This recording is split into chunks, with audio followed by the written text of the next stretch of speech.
Hindi Nobel story explainer channel पे आपका हार्दिक स्वागत है, जहां रोमांच, जादू, जज्बात एक साथ मिलकर रचती है एक ऐसा सफर जो आपका दिल को छू जाती है। डिस्क्लेमर: ये स्टोरी पूरा काल्पनिक है, इसे वास्तविकता से जोड़ने का कोशिश ना करें। अध्याय 231। जब से अर्जुन ने कुनलुन पर्वत पर कदम रखा था, उसे अक्सर हुआक्सिया में बिताए दिन याद आते थे। रिवर सिटी, जियांगन प्रांत और राजधानी शहर, ये यादें अक्सर उसके दिमाग में कौंध जाती थीं। अगर कोई ऐसा था जिसे वह सचमुच याद करता था तो वह रोशनी थी। कुछ कारणों से रोशनी अर्जुन के साथ कुनलुन पर्वत पर नहीं जा पाए।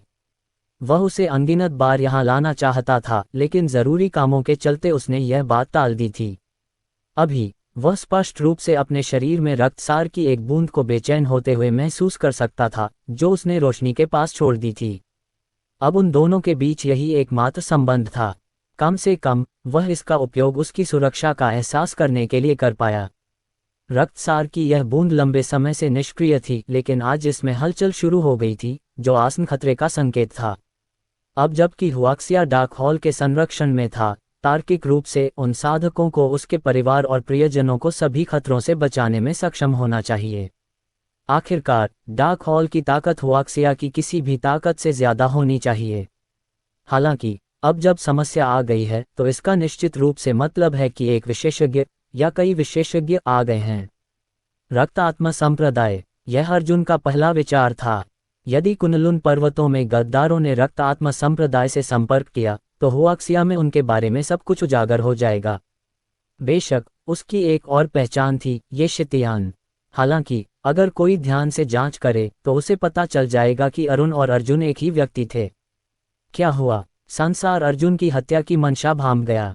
अर्जुन को होश आया, उसकी आंखें सिकुड़ गईं। सीनियर जू, मुझे लग रहा है कि मेरे किसी बहुत खास व्यक्ति के साथ कुछ हुआ है। मुझे हुआक्सिया वापस जाना है। वापस हुआक्सिया? संसार की आंखें और गंभीर हो गईं। अब अर्जुन के लिए उस जगह में प्रवेश करने का सबसे अच्छा समय था। यदि इसमें देरी हुई तो अगली बार जब वह स्थान खुलेगा तो अर्जुन खतरे में पड़ जाएगा। संसार कुछ पल झिझका और फिर बोला, आप हुआक्सिया के मामले दूसरों पर छोड़ सकते हैं। अब आपके नियंत्रण में कुछ सर्वोच्च सम्राट क्षेत्र के विशेषज्ञ हैं। अगर वे कार्रवाई करें तो वे निश्चित रूप से इसे सुलझा पाएंगे। बेशक आपको किसी ऐसे व्यक्ति को चुनना होगा जिस पर आपको भरोसा हो। हुआक्सिया में आध्यात्मिक ऊर्जा बहुत कम है। अगर वहां शक्तिशाली विशेषज्ञ भी हों तो भी उनमें से कोई भी सर्वोच्च सम्राट के दायरे से आगे नहीं बढ़ सकता, इसलिए आप इस बारे में निश्चिंत रह सकते हैं। मेरा सुझाव है कि आप तुरंत उस जगह के लिए रवाना हो जाएं। वह जगह बेहद खतरनाक है। हालांकि अगर आप अभी अंदर चले जाएं तो खतरा कम हो जाएगा। संसार ने सोचा था कि अर्जुन मान जाएगा, लेकिन अप्रत्याशित रूप से अर्जुन अपने फैसले पर अडिग रहा। नहीं, मुझे परवाह नहीं कि अगर हम उस जगह में प्रवेश करने का समय चूक गए तो क्या होगा। मेरे परिवार और प्रियजनों को कुछ नहीं होना चाहिए। सीनियर जू, हुआक्सिया में जो भी समस्याएं पैदा हुई हैं उन्हें सुलझाने के बाद मैं जरूर उस जगह जाऊंगा। संसार ने असहाय भाव से अपना सिर हिलाया, उसे समझ नहीं आ रहा था कि क्या कहे। उन्होंने सोचा था कि वध दाव की साधना के बाद अर्जुन अपनी भावनाओं से कम प्रेरित होंगे, लेकिन ऐसा प्रतीत नहीं हुआ। रोशनी नाम की यह लड़की मुसीबत का सबब बन सकती है। अगर इस बार उसे देर हो गई तो अर्जुन के जिंदा बच निकलने की उम्मीद और भी कम हो जाएगी। अर्जुन, मैं तुम्हारे लिए हुआक्सिया जाऊंगा। अर्जुन के पीछे से एक ठंडी आवाज गूंजी। आवाज सुनकर अर्जुन दंग रह गया। जब उसने मुड़कर देखा तो उसे एक सुंदर, ठंडे स्वभाव वाली युवती दिखाई दी, जो संयोगवश किसी सर्वोच्च सम्राट राज्य विशेषज्ञ जैसी आभा बिखेर रही थी। वह ईशा के अलावा और कौन हो सकता है? अर्जुन को कभी उम्मीद नहीं थी कि ईशा यहाँ आएगी। और उसने किसी तरह संसार के साथ उसकी बातचीत सुन ली थी। ईशा उन लोगों में से एक थी जिन पर उन्हें पूरे कुनलुन पर्वतों में सबसे अधिक भरोसा था। जब वह अभी कमजोर था, ईशा ने उसकी बार बार मदद की थी। अब जब उसकी ताकत ईशा से ज्यादा हो गई थी तो उसने सोचा था कि मदद और बचाव के वो दिन अब खत्म हो गए हैं, लेकिन लगता था कि किस्मत ने कुछ और ही तय कर रखा था। ईशा अर्जुन के पास आए और उसके ठंडे चेहरे पर मुस्कान आ गई। ये तो ठीक है, क्योंकि मैं देखना चाहती हूँ कि तुम कहाँ पले बड़े हो। मैं कुनलुन पर्वतों में पली बड़ी हूँ। हालांकि मुझे हुआक्सिया के अस्तित्व के बारे में पता है, लेकिन मैं वहां कभी नहीं गई। और तो और एरा को भी उस जगह में बहुत दिलचस्पी है। इस बार मुझे तुम्हारी तरफ से जाने दो। चिंता मत करो, मेरे रहते कोई भी तुम्हारे मल्होत्रा परिवार को छूने की हिम्मत नहीं करेगा। उस लड़की को तो छोड़ ही दो जिसका तुमने जिक्र किया था। जैसे ही वह बोल रही थी, ईशा के शरीर से ठंडी मारक भावना निकल रही थी और ऐसा लग रहा था जैसे जमीन बर्फ में बदल गई हो। दरअसल असली वजह अर्जुन की मदद करना नहीं थी, बल्कि वह रोशनी नाम की लड़की को देखना चाहती थी। उसकी बहन इरा ने कई बार इस लड़की का जिक्र किया था और उनकी बातचीत से उसे पता था कि यह लड़की अर्जुन के लिए बहुत महत्वपूर्ण थी, शायद यह उससे भी अधिक महत्वपूर्ण थी जितनी वह उसके लिए थी। अर्जुन के कुछ बोलने से पहले ही संसार ने आगे कहा, अर्जुन, ईशा एक सर्वोच्च सम्राट क्षेत्र विशेषज्ञ है। इसके अलावा मैं उसे शक्ति दे सकता हूँ जो हुआक्सिया में उसके सामने आने वाली सभी समस्याओं का समाधान करने के लिए पर्याप्त होगी। इसकी चिंता मत करो और इसे उसी पर छोड़ दो। अगर तुम अब भी चिंतित हो तो वहां से निकलकर तुरंत हुआक्सिया के लिए निकल सकते हो। मुझे कोई शिकायत नहीं होगी। बेशक शर्त यह है कि तुम जिंदा बचकर बाहर आ जाओ। संसार को लगा कि ईशा का शामिल होना निस्संदेह अर्जुन की इस मुश्किल का सबसे अच्छा समाधान था। चूंकि अर्जुन हुआक्सिया की स्थिति को लेकर चिंतित था, इसलिए यही चिंता और जुनून उसे उस जगह पर केंद्रित और दृढ़ रहने में मदद करेगा और वह चाहे जो भी हो जिंदा बचने की पूरी कोशिश करेगा। इसके अलावा उसे अपने भौतिक शरीर की सीमाओं को पार करने के लिए दृढ़ संकल्प और ध्यान की आवश्यकता थी। अर्जुन ने ईशा की तरफ देखा और कुछ पल के लिए झिझका। आखिरकार उसने सिर हिलाया और कहा, सी किंग, मैं सब कुछ तुम पर छोड़ता हूँ। जब मैं अपने शरीर को निखारने और संवारने का काम पूरा कर लूंगा तो मैं तुरंत हुआक्सिया में तुमसे मिलने आऊंगा। ईशा कुछ नहीं बोली। उसने अपने हाथ पीठ के पीछे कर लिए और एकाकी आभा बिखेरी। वह मुड़ी और हुआक्सिया की ओर चल पड़ी। जाओ, जो करना है करो, मैं तुम्हारा इंतजार करूंगा। अर्जुन ने ईशा को जाते हुए देखा। अंततः उसने दृढ़ निश्चय के साथ संसार की ओर देखा। वरिष्ठ जू, समय बहुत कीमती है, कृपया मार्गदर्शन करें। संसार ने सिर हिलाया। चलो चलते हैं। वैसे मैं तुम्हें अपना शिष्य तो मान ही चुका हूँ, तुम मुझे अब भी वरिष्ठ क्यों कहते हो? गुरुजी। अर्जुन दंग रह गया और उसने तुरंत अपनी गलती सुधारी। आधा दिन बीत गया और अर्जुन ने हुआंग परिवार और हान परिवार के क्षेत्रों को पार कर लिया, अपना मुखौटा पहन लिया और ये शितियान के रूप में अपनी पहचान बना ली। वह 3 पहाड़ पार करके एक निश्चित पहाड़ के सामने पहुंचा। पर्वत श्रृंखला बादलों और धुंध से घिरी हुई थी और चोटियां बादलों को भेद रही थीं। इस पर्वत के बारे में सबसे अधिक ध्यान आकर्षित करने वाली बात यह थी कि पर्वत के बीच में एक बड़ी दरार थी, मानो उसे तलवार से काट दिया गया हो। अर्जुन ने उस दरार को घूरा और उसमें से एक वीरान आभा उमड़ती हुई महसूस की। इसके अलावा अंदर की आध्यात्मिक ऊर्जा वास्तव में बाहरी दुनिया से कहीं ज्यादा सघन थी, यहाँ तक कि ऐसा लग रहा था जैसे उसने उस क्षेत्र के चुंबकीय क्षेत्र को भी बदल दिया हो। उन्होंने कभी उम्मीद नहीं की थी कि कुनलुन पर्वत में ऐसी जगह होगी। गुरुजी, क्या मुझे उस जगह को प्रकट करने के लिए कोई विशेष विधि अपनानी होगी, या वह यहीं अंदर छिपी है? अर्जुन ने सामने की दरार को देखते हुए उत्सुकता से पूछा। इसे समझो, एल्दर झांग मर चुके हैं। उन्हें किसने मारा पता नहीं। येलो स्प्रिंग्स संप्रदाय के कई विशेषज्ञ उस जगह पर पहुंचे जहां लू चांगशिंग ने येलो स्प्रिंग्स संप्रदाय के 2 बुजुर्गों का वध किया था। युद्ध के संकेतों के अलावा वहां कोई और सुराग नहीं था। 2 पृथ्वी अमर क्षेत्र विशेषज्ञों की ऐसे ही मृत्यु हो गई थी। कांग्यू में कई संप्रदाय और विमुक्त साधक पीले झरनों के संप्रदाय के प्रति द्वेष रखते थे, लेकिन ये पता लगाना कठिन था कि किस विशिष्ट संप्रदाय या विमुक्त साधक ने कार्रवाई की थी। ये दोनों विभिन्न संप्रदायों से अमर पत्थर इकट्ठा कर रहे थे और अंतिम संप्रदाय जो उन्होंने छोड़ा वह माउंट शू था। माउंट शू, यह जुवान शाह संप्रदाय है। उनके पास पृथ्वी अमर क्षेत्र के 2 प्रारंभिक स्तर के विशेषज्ञ हैं। ऐसे विरोधियों का सामना करते हुए एल्दर शू और एल्दर झांग बच निकलने में असमर्थ नहीं हो सकते। यह माउंट शू का काम नहीं होना चाहिए, उनमें इतनी ताकत नहीं है। येलो स्प्रिंग्स संप्रदाय के विशेषज्ञ अपराधी को खोजने में असमर्थ होने के कारण अत्यधिक निराश थे।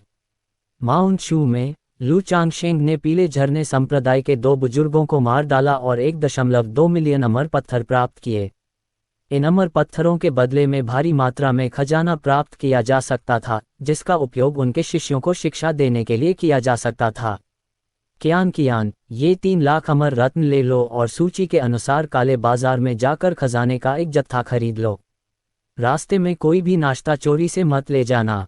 लू चांगशिंग ने अपने 8वें शिष्य निंग कियान कियान को एक अंतरिक्ष अंगूठी दी और उसे खजाने खरीदने के लिए काले बाजार में भेजा।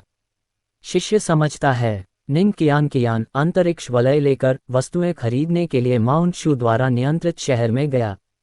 काले बाजार में बैंगनी बालों वाली निंग कियान कियान पहुंची। काले बाजार का प्रबंधन कर रहे माउंट शू के शिष्यों ने जल्दी से उसे प्रणाम किया। बहन निंग। निंग कियान कियान माउंट शू के प्रत्यक्ष शिष्य थे, जो लू चांगशिंग के बाद दूसरे स्थान पर थे। मैं खेती के लिए खजाने का एक जत्था खरीदने के अपने स्वामी के आदेश का पालन कर रहा हूँ। संप्रदाय के नेता को क्या खजाना चाहिए, बस हमें बता दो, उन पर पैसा खर्च करने की कोई ज़रूरत नहीं है। नियम तो नियम होते हैं। कालाबाजारी की आय संप्रदाय के साधना संसाधनों से जुड़ी है। मेरे स्वामी भी अपने बनाए नियमों का पालन करेंगे। वे संप्रदाय के संसाधनों पर मनमाने ढंग से कब्जा नहीं करेंगे। मालिक सचमुच नेक है। बहन, जो भी खजाना चाहो उठा लो, हम तुम्हें सबसे कम दाम पर बेच देंगे। ये सूची है। निंग कियान कियान ने माउंट शू के कई शिष्यों को सूची दी, फिर काले बाजार में बैठकर चाय की चुस्कियां लीं। वह लू चांगशिंग की शिष्या के रूप में मानव साधकों के जीवित रहने के तरीके की आदी हो गई थी। माउंट शू ने दर्जनों शहरों को नियंत्रित किया, जिनमें मानव ढीले साधकों के साथ साथ दानव जाति के लोग और यहाँ तक कि अज्ञात मूल के और भी अधिक लोग रहते थे। काले बाजार में पीठ पर तलवार लिए एक साधक ने निंग कियान कियान को देखा और उसके शिष्य सिकुड़ गए। आखिरकार उसे ढूंढ ही लिया। उसके ताओवादी वस्त्र पर एक अमर तलवार और एक मंडराते हुए पहाड़ का निशान है, जो माउंट शू का प्रतीक है। वह एक संप्रदाय में छिपी हुई थी। निंग कियान कियान के काला बाजार छोड़ने के बाद इस साधक ने दिव्य बिजली संप्रदाय के कई बुजुर्गों को एक संदेश भेजा। ड्रैगन सम्राट का रिश्तेदार माउंट शू में है। हमें उसे पकड़ने के लिए तुरंत माउंट शू की ओर प्रस्थान करना चाहिए। हमने अंततः उन्हें ढूंढ लिया। दिव्य बिजली संप्रदाय के बुजुर्ग बहुत खुश थे। वे कई सालों से लू चांगशिंग और उनके शिष्य की तलाश कर रहे थे। चूंकि लू चांगशिंग और उनके शिष्य आमतौर पर तियानेक्सुआन पर्वत पर साधना करते थे, इसलिए उनका ठिकाना हमेशा से ही मुश्किल रहा था। अब उन्हें आखिरकार अपना छिपने का स्थान मिल गया। यदि माउंट शू ड्रैगन सम्राट के परिजनों को सौंपने से इनकार करता है, तो हम माउंट शू को मिटा देंगे। दिव्य बिजली संप्रदाय के प्रमुख बुजुर्ग की आंखें विशाल तारों के समान थीं। वह एक महान सिद्धि प्राप्त पृथ्वी अमर थे, जो प्रारंभिक अवस्था के पृथ्वी अमर साधकों से कहीं अधिक श्रेष्ठ थे। एक एक करके दिव्य बिजली संप्रदाय के खोजी बुजुर्ग आकाश की ओर उठे, प्रकाश की लकीरों में बदलते हुए, तियानेक्सुआन पर्वत की ओर उड़ते हुए। पृथ्वी अमर विशेषज्ञ कांग्यू सचमुच छिपे हुए ड्रैगन और दुबके हुए बाघों से भरी एक जगह है। हमारे शहर में ऐसे अमर प्राणी हैं जो एकांत में रहते हैं, और हमें इसके बारे में कुछ भी पता नहीं था। शहर के अंदर माउंट शू के शिष्यों को इस बात की जानकारी नहीं थी कि इन लूज इमॉर्टल्स का लक्ष्य उनके संप्रदाय का महत्वपूर्ण मैदान था। तियानेक्सुआन पर्वत। धमाका। दिव्य बिजली संप्रदाय के बुजुर्ग के हथेली के प्रहार से पर्वत की एक चोटी नष्ट हो गई और माउंट शू के दर्जनों शिष्यों की असामयिक मृत्यु हो गई। हमारे माउंट शू में कौन इतना दुस्साहस करने की हिम्मत करता है? एल्डर लुओ प्रकाश की एक धारा में परिवर्तित हो गए और माउंट शू के शिष्यों के एक समूह का नेतृत्व करते हुए उन घुसपैठियों को घेर लिया जो माउंट शू में घुस आए थे। सभी घुसपैठियों की पीठ पर अमर तलवार लटकी हुई थी और वे गर्व से हवा में लटके हुए माउंट शू के कई शिष्यों को देख रहे थे। ड्रैगन सम्राट के परिजनों को सौंप दो या विनाश का सामना करो। दिव्य बिजली संप्रदाय के बुजुर्गों ने तिरस्कार से नीचे देखा। माउंट शू, इस तरह का एक छोटा सा संप्रदाय, विशाल दिव्य बिजली संप्रदाय के सामने एक पेड़ को हिलाने वाली चींटी के समान था। ड्रैगन सम्राट के परिजन। ड्रैगन सम्राट के कौन से परिजन? आप लोग वास्तव में कौन हैं? एल्डर लुओ और माउंट शू के शिष्यों का समूह हैरान था। वे ड्रैगन सम्राट के इस तथाकथित रिश्तेदार के बारे में कुछ नहीं जानते थे। हम कौन हैं इससे कोई फर्क नहीं पड़ता, बस ड्रैगन सम्राट के परिजनों को सौंप दो। दिव्य बिजली संप्रदाय के 9वें स्तर के पृथ्वी अमर ने अपनी संपूर्ण साधना आधार को उन्मुक्त कर दिया। उनकी भयानक आभा ने तियानेक्सुआन पर्वत को हिला दिया। पृथ्वी और पहाड़ों को कांपने लगा और तालाबों में पानी लहराने लगा। एक महान उपलब्धि। पृथ्वी अमर विशेषज्ञ एल्डर लुओ और माउंट शू के अन्य शिष्यों के चेहरे काफी बदल गए। एक महान उपलब्धि पृथ्वी अमर के पास पूरे माउंट शू को नष्ट करने की शक्ति थी। और सबसे भयावह बात यह थी कि ये पृथ्वी अमर विशेषज्ञ थे, उनकी पृष्ठभूमि भी कम नहीं थी। स्थानिक कारावास। दिव्य बिजली संप्रदाय के एक बुजुर्ग ने अपनी 5 उंगलियां फैलाकर सर्वोच्च दिव्य कौशल का उपयोग करते हुए अंतरिक्ष को 100 मील के दायरे में कैद कर दिया, जिससे ये सुनिश्चित हो गया कि माउंट शू से कोई भी बचकर नहीं निकल सकता। लू चांगशेंग अपने 2 शिष्यों जियाओ फैन और निंग कियान के साथ प्रकट हुए और दिव्य बिजली संप्रदाय के कई बुजुर्गों से निपटने की संभावनाओं की गणना करने लगे। लू चांगशेंग ने दर्जनों संभावनाओं के बारे में सोचा, लेकिन सफलता की दर नगण्य थी। भले ही लू चांगशेंग ने 12वीं श्रेणी की अमर गोली निगल ली हो और मध्य श्रेणी के परम खजाने पूर्ण अमर तलवार को पूरी तरह से सक्रिय कर लिया हो, फिर भी उसे यकीन नहीं था कि वह दिव्य बिजली संप्रदाय के 9वीं परत के पृथ्वी अमर को मार सकता है। लू चांगशेंग की साधना दिव्य बिजली संप्रदाय के 9वें स्तर के पृथ्वी अमर बुजुर्ग से 6 क्षेत्र नीचे थी। इसके अलावा दिव्य बिजली संप्रदाय के सभी बुजुर्ग पृथ्वी अमर साधना स्तर के थे, जो पहली से 9वीं परत तक थे। यहाँ तक कि अगर लू चांगशेंग ने दिव्य बिजली संप्रदाय के सर्वोच्च साधक बुजुर्ग को मुश्किल से मार डाला तो भी वह अन्य बुजुर्गों के हाथों में पड़ जाएगा। अर्जुन मुस्कुराया। उसे उम्मीद नहीं थी कि यह स्वर्गीय बाघ उससे इतना डरेगा। असंख्य दानव दिव्य न्यायालय। ये कुछ हद तक सच था। उस समय कई विशेषज्ञों की सवारियां पशु प्रशिक्षक संप्रदाय द्वारा पोषित की जाती थीं, इसलिए ये कहा जा सकता था कि कुनलुन पर्वतों के अधिकांश उच्च स्तरीय राक्षसी जानवर यहीं एकत्रित होते थे। प्राचीन युद्ध के बाद जब उन्हें नियंत्रित करने या शिकार करने वाला कोई नहीं था, तो वे स्वाभाविक रूप से अधिक शक्तिशाली तो हो गए, लेकिन साथ ही अधिक अभिमानी भी हो गए। हालांकि अब जब वह यहाँ थे तो असंख्य दानव दिव्य न्यायालय को अपना नाम बदलकर अर्जुन का दिव्य न्यायालय रखना पड़ा। महामहिम, क्या आप उन राक्षसी पेड़ों की बात कर रहे हैं? अगर ऐसा है तो दैत्य सम्राट के अधीन 32 दैत्य पादप सेनापति हैं। वे हर 100 साल में कई विशेष फल उत्पन्न करेंगे। इन्हें खाने से आत्मिक शक्ति में उल्लेखनीय वृद्धि होती है और शरीर की शक्ति में भी। स्वर्गीय बाघ हकलाते हुए बोला और आखिरकार अपनी बात पूरी की। वह बीच बीच में अर्जुन की ओर देखता रहा, इस डर से कि कहीं अर्जुन उसे मजे में न मार डालें। विशेष फल, राक्षसी पौधे। अर्जुन काफी उत्साहित था। उसने सोचा भी नहीं था कि ये आत्मा जड़ी बूटियां आत्माएं बन जाएंगी। सामान्यतः कहा जाए तो आत्मा जड़ी बूटियों को आत्मा बनने के लिए आध्यात्मिक ऊर्जा का एक निश्चित घनत्व प्राप्त करने की आवश्यकता होती है। उदाहरण के लिए, पवित्र जड़ी बूटी घाटी निश्चित रूप से आध्यात्मिक जड़ी बूटियों को आत्माओं में बदल सकती है और उन्हें राक्षसी पौधों में बदल सकती है। हालांकि उन्हें गोलियों में परिष्कृत करने के बजाय इससे बहुत सारी आध्यात्मिक ऊर्जा बर्बाद होगी। बेशक संसार के अनुसार कुनलुन पर्वतों में लड़ने के लिए राक्षसी पौधों की खेती करने वाले लोग भी थे। हालांकि राक्षसी पौधे की खेती की लागत कम नहीं थी, इसलिए यह इसके लायक नहीं था। अगर फलों से आत्मिक शक्ति भी बढ़ जाए तो शायद मुझे दूसरी जगह भी नहीं जाना पड़ेगा। अर्जुन ने गणना की कि अगर वह अधिपति शरीर क्षेत्र प्राप्त करना चाहता है तो उसे कम से कम 5 सर्वोच्च सम्राट क्षेत्र के राक्षसी जानवरों के रक्तसार की आवश्यकता होगी जो 5वें स्तर या उससे ऊपर पहुंच चुके हों। अगर वह उन्हें मार सके और उनके भ्रूणीय महान दाव को जब्त कर सके तो उसके अपने दाव की साधना तेज हो जाएगी। ये स्थान किस राक्षस राजा का है और वह कितना शक्तिशाली है? अर्जुन समय बर्बाद नहीं करना चाहता था। उसे जल्द से जल्द रास्ता तोड़ना था और फिर हुआक्सिया पहुंचना था। हाँ मिलॉर्ड, ये स्थान डेस्टिनी डेमन किंग का है, जिसने डेस्टिनी रॉयल कोर्ट भी स्थापित किया है। डेस्टिनी डेमन किंग ने संभवतः सर्वोच्च सम्राट क्षेत्र के 5वें स्तर को पार कर लिया है, हालांकि मुझे यकीन नहीं है कि किस हद तक। लगता था इस बंदे को कुछ खास पता ही नहीं था।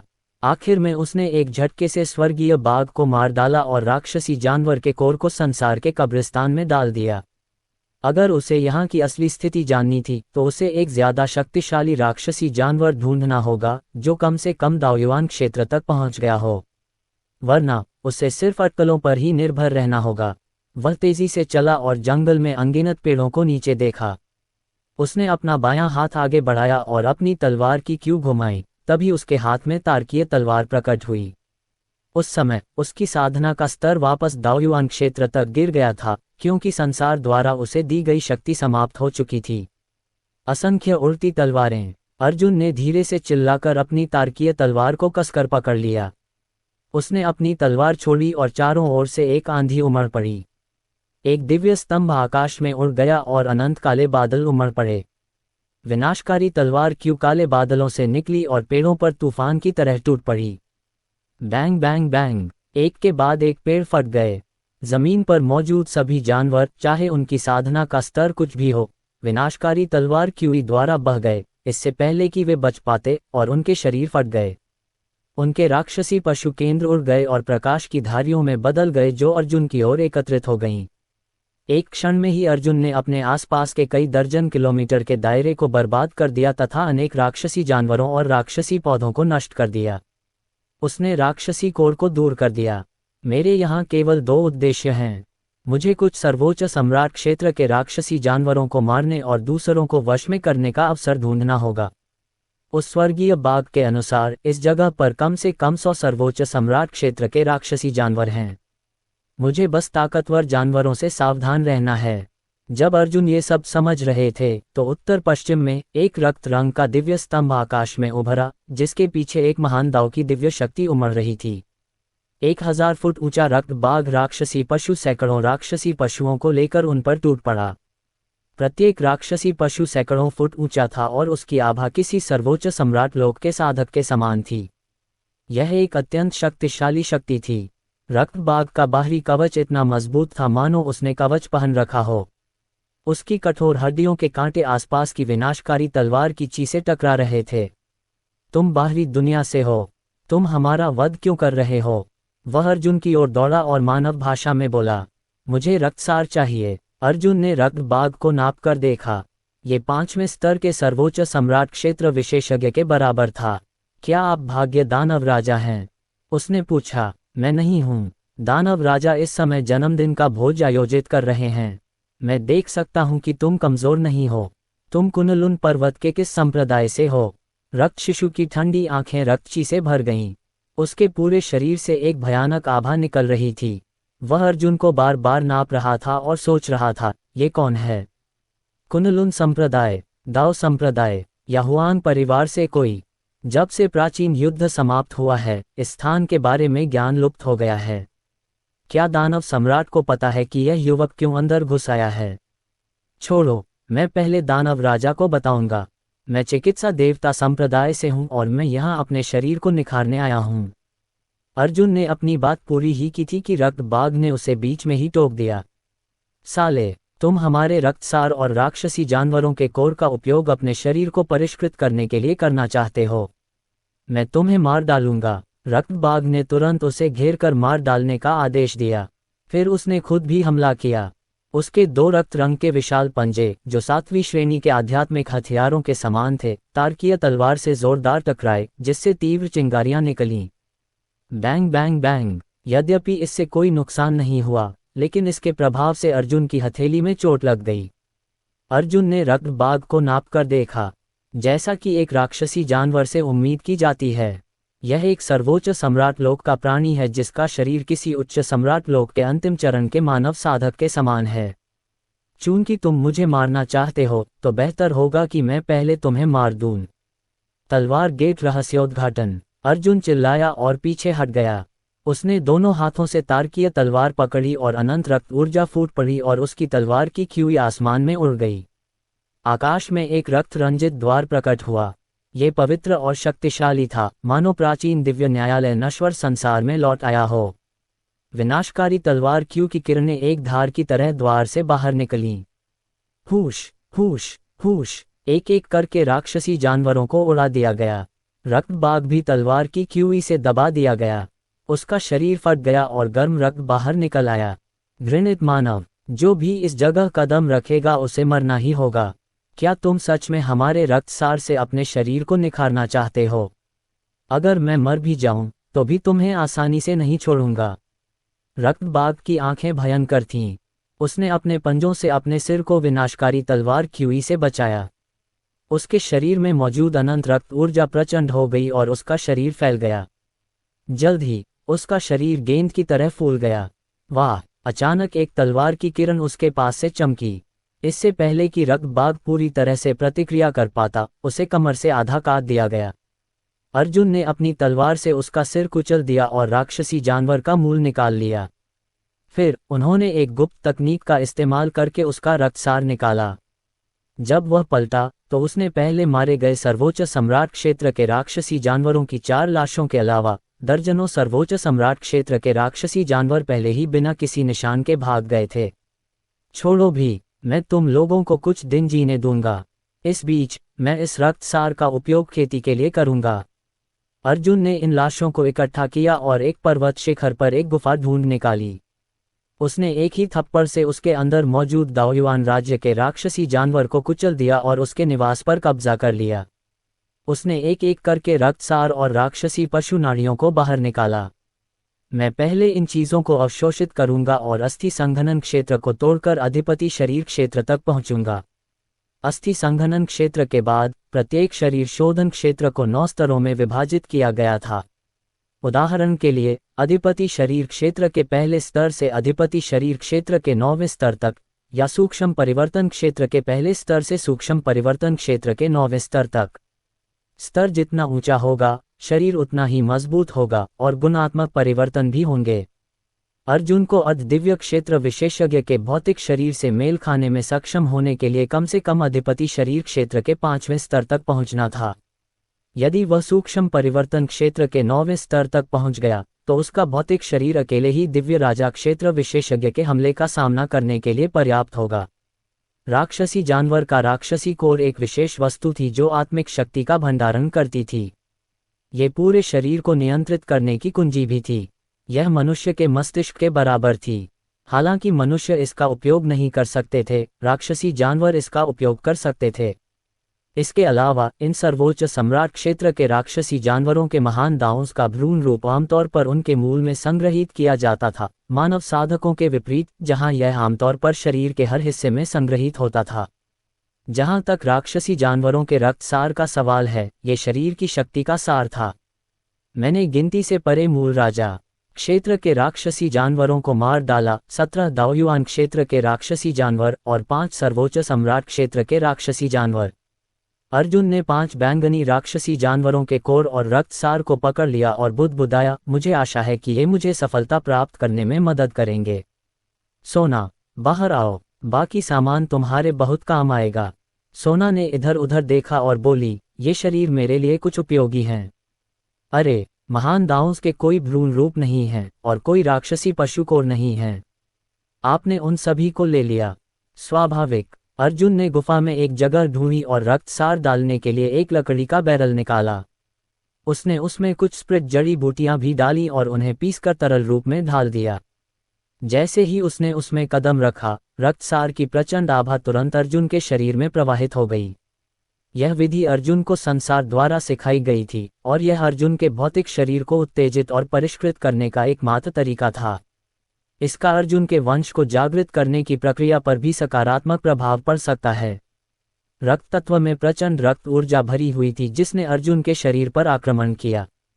हालांकि उसका शरीर रक्त ऊर्जा को अवशोषित करते हुए स्वस्थ होता रहा। इस समय उत्तर पश्चिम में एक महल में एक विशाल सफेद बाघ राक्षसी जानवर मुख्य हॉल में बैठा था। बाएं और दाएं तरफ विशालकाय राक्षसी जानवरों का एक समूह भी बैठा था। इस समय वे इंसानों की तरह गद्दियों पर बैठे थे और तरह तरह की मदिरा का स्वाद ले रहे थे। उच्च स्तरीय राक्षसी जानवरों में मानव में रूपांतरित होने की क्षमता थी। हालांकि एक बार जब कोई राक्षसी जानवर मानव रूप में बदल जाता है तो उसकी युद्ध शक्ति बहुत कम हो जाती है। आखिरकार वह अपने मूल रूप में नहीं होता। मानव रूप में होने से उसे ऐसे विशेष अवसरों पर अभिनय करना और घूमना फिरना आसान हो जाता है। मैं दानव राजा की लंबी आयु की कामना करता हूँ। राजकुमार, आपकी शादी पर बधाई। एक सर्वोच्च सम्राट लोक का राक्षसी जानवर खड़ा हुआ और उसके हाथ में रक्तलाल मदिरा का प्याला था। अब शरीर शोधन भूमि दिन ब दिन मजबूत होती जा रही है। शायद भविष्य में राक्षस सम्राट हमें कुनलुन पर्वत पर पलटवार करने के लिए प्रेरित कर सके। ये सही है। उस समय कुनलुन पर्वत के किसानों ने हमें गुलाम बनाया था, लेकिन रक्त आत्मा संप्रदाय ने उन्हें मार डाला था। शुक्र है कि रक्त आत्मा संप्रदाय के स्वामियों ने हमारी जान बचा ली। जब हम कुछ हद तक स्वस्थ हो जाएंगे तो रक्त आत्मा संप्रदाय के वरिष्ठों का कर्ज चुकाने के लिए हम कुनलुन पर्वत को नष्ट कर देंगे। एक बाघ राक्षसी जानवर ने भी अपना कप उठाया और उसके सामने खड़े सफेद बाघ राक्षसी जानवर को बधाई दी। उसने मन ही मन सोचा, हजारों साल हो गए हैं। उस जमाने में कुन-लुन पर्वत के लोगों ने हमें अपनी सवारी बनाने की जुर्रत की थी, लेकिन बदला लेने का समय नज़दीक है। जब हम कुन-लुन पर्वत पर हमला करेंगे तो हमें उन्हें अपनी सवारी बनाना होगा। हे दैत्यराज, उस समय कुन-लुन पर्वत के लोग बहुत आगे निकल गए थे। सौभाग्य से रक्त आत्मा संप्रदाय के वरिष्ठों ने राक्षसी जानवरों और राक्षसी पौधों को इस स्थान पर स्थानांतरित कर दिया। उन्होंने कुन-लुन पर्वतों को नष्ट करने और हमें रक्त आत्मा संप्रदाय में शामिल होने का अवसर देने का भी वादा किया। जब ऐसा होगा तो हमारा भविष्य गौरवशाली होगा। यह एक राक्षसी पौधा था, एक पेड़ जो आत्मा में बदल गया था। इसकी शाखाओं ने हाथ पैर बना लिए थे, लेकिन इसके शरीर का तना अभी भी पेड़ जैसा ही था। इसका चेहरा कांसे जैसा था, लेकिन इसके सिर का ऊपरी हिस्सा हरे पत्तों से ढका था। ये राक्षसी पौधे की वंशावली से था। उस समय राक्षसी पौधे बहुत कम थे, लेकिन रक्त आत्मा संप्रदाय द्वारा उन सभी को इस स्थान पर स्थानांतरित कर दिया गया। ठीक है जनरलों, आज हमारे राजा का जन्मदिन भोज है और राजकुमार का विवाह भी, तो चलो इस बारे में भविष्य में बात करते हैं। एक राक्षसी बिल्ली ने धीरे से कहा। इसके अलावा कुन-लुन पर्वत हर 100 साल में रक्त आत्मा संप्रदाय के वरिष्ठों के लिए 100 सर्वोच्च सम्राट क्षेत्र विशेषज्ञों की बलि देता है। इसमें डरने की कोई बात नहीं है। राजा का जन्मदिन भोज और राजकुमार की शादी अभी भी अधिक महत्वपूर्ण है। आपके शब्दों के लिए धन्यवाद जनरल होंगमाओ। हॉल के बीचों बीच एक युवक ने बिल्ली जैसे राक्षस की ओर मुट्ठियां भींच लीं। आज मैं बहुत खुश हूँ। मुझे उम्मीद है कि आप सभी अपनी दावत का आनंद लेंगे। एक दिन हम कुन-लुन पर्वतों पर विजय प्राप्त करेंगे और इन इंसानों को अपना गुलाम बना लेंगे। हा हा हा, ठीक कहा राजकुमार फैंगमू। जैसी कि हमारे भाग्य राज दरबार के राजकुमार से उम्मीद थी। राजकुमार फैंगमू दूरदर्शी हैं। हमारे जैसे जनरल उनकी बराबरी नहीं कर सकते। अनेक राक्षसी जानवरों और राक्षसी पौधों के सेनापतियों ने उसकी प्रशंसा की। ऐसा प्रतीत होता था कि शरीर शोधन भूमि में राक्षसी जानवर और राक्षसी पौधे सर्वोच्च सम्राट क्षेत्र में पहुंचने के बाद खुद को सेनापति कहते थे। हॉल में दर्जनों सेनापति मौजूद थे। वे कमजोर नहीं थे और संख्याबल के मामले में तो कोई भी उच्च स्तरीय संप्रदाय उनसे कहीं कमतर था। रिपोर्टिंग भगवान दानव राजा, कुछ हुआ है। जनरल कुई-म्यू ने कुन-लुन पर्वत के लोगों का सामना किया और युद्ध में मारे गए। एक सिंह राक्षसी जानवर हॉल में घुस आया। यह उन राक्षसों में से एक था जिन्होंने अर्जुन को घेर कर हमला किया था, और यह एक तृतीय स्तरीय सर्वोच्च सम्राट लोक का राक्षसी जानवर था। बेहद बदतमीज एक साधारण मनुष्य ने हमारे शरीर शोधन भूमि पर आक्रमण करने का साहस किया। राक्षस राज क्रोधित हो उठा और उसने मेज पर जोर से हाथ पटका, जिससे जमीन फट गई और टुकड़े टुकड़े हो गई। उसकी आभा भयानक थी और अनिकेत दास के साथ आए पूर्वजों से कम नहीं थी। उसकी डरावनी निगाहें राक्षसी जानवरों पर घूम गईं और कहा, ये तुच्छ मानव मेरे जन्मदिन और मेरे बेटे की शादी की तारीख पर मेरे जनरल को मारने की हिम्मत करता है। कौन सा जनरल इस दुस्साहसी मानव को पकड़ेगा? मैं तुम्हें भारी इनाम दूंगा। भगवान दानव राजा। सामने वाला बाघ राक्षसी जानवर खड़ा हुआ और बोला, आपका अधीनस्थ तियान-म्यू जाने को तैयार है। मैं ऐसे चींटी जैसे इंसान को एक ही मुक्का से दबा सकता हूँ। महाराज, मैं भी जाने को तैयार हूँ। राक्षसी पौधा भी खड़ा हो गया और अपनी मुट्ठियां भींच लीं। चूंकि यह व्यक्ति जनरल कुई-म्यू को मार सकता है, इसलिए ये काफी शक्तिशाली होना चाहिए। मुझे लगता है कि यह चौथे स्तर का सर्वोच्च सम्राट लोक साधक होना चाहिए। चूंकि मैं सर्वोच्च सम्राट लोक के 5वें स्तर पर पहुंच गया हूं, इसलिए मैं इससे निपट लूंगा। महाराज, मुझे करने दीजिए। एक और व्यक्ति खड़ा हुआ और बोला, मैं 1000 सालों से सर्वोच्च सम्राट के 5वें स्तर पर हूं, इसलिए मेरा शरीर मजबूत है। मैं इस व्यक्ति को जरूर हरा सकता हूं। वह मन ही मन हंसा, ये तो बिल्कुल सही है। मैं इस आदमी को मारकर राजकुमार फैंगमू को शादी के तोहफे में दे दूंगा। मैं निश्चित रूप से राजकुमार फैंगमू का भरोसेमंद विश्वासपात्र बनूंगा। भाग्य के दानव राजा ने स्वेच्छा से आगे आए जनरलों की ओर देखा और तिरस्कारपूर्वक मुस्कुराया। इस तुच्छ मानव ने मेरे भाग्य के राज दरबार को भड़काने की हिम्मत की। ठीक है, जनरल लियू-म्यू इस व्यक्ति को मार डालेंगे और मेरे जन्मदिन के जश्न में इसका सिर वापस लाएंगे। जी हाँ महाराज, राक्षसी पौधे ने मुट्ठियां भींचकर कहा, मैं इस इंसान को जरूर मारूंगा। इसे मारने से पहले मैं रक्त आत्मा संप्रदाय के वरिष्ठों की तरह इसकी खाल उतार दूंगा। इतना कहने के बाद जनरल लियू म्यू ने राजकुमार फैंगमू की ओर मुड़कर कहा, महाराज कृपया एक क्षण रुकें। मैं उस इंसान को तुरंत मार डालूंगा और उसकी गर्दन काटकर आपको आपकी शादी की बधाई दूंगा। फिर वह एक भयानक आभा उत्सर्जित करते हुए हॉल से बाहर उड़ गया। उस समय रक्त आत्मा संप्रदाय ने राक्षसी पशुओं और राक्षसी पौधों का सफाया नहीं किया था। उन्होंने केवल उन सभी विशेषज्ञों को मार डाला जो इन दोनों जातियों के अर्धदैवीय क्षेत्र तक पहुंच चुके थे या उससे आगे निकल गए थे, क्योंकि वे विशेषज्ञ पशु प्रबंधक संप्रदाय के अधीन थे। हालांकि कमजोर राक्षसी पशुओं और पौधों को वश में किया जा सकता था, इसलिए उन्होंने उन्हें छोड़ दिया। रक्त आत्मा संप्रदाय एक शक्तिशाली शक्ति थी जिसने अनेक क्षेत्रों पर विजय प्राप्त की थी। उनके विशेषज्ञ आमतौर पर पूर्ण नरसंहार या नरसंहार और दमन के मिश्रण की नीति अपनाते थे। यद्यपि रक्त आत्मा संप्रदाय शक्तिशाली था, फिर भी उनकी अपनी जाति की जनसंख्या अन्य लोगों की अनेक जातियों से तुलना योग्य नहीं थी। इसलिए उन्हें अन्य लोगों के विशेषज्ञों को, चाहे वे मनुष्य हों, पशु हों या राक्षस, निरंतर स्वीकार करना पड़ता था। जब तक वे रक्त आत्मा संप्रदाय के प्रति समर्पित रहते और अपनी निष्ठा की प्रतिज्ञा करते, ये विशेषज्ञ उनके साथ जुड़कर अन्य लोगों पर विजय प्राप्त करने में उनकी सहायता कर सकते थे।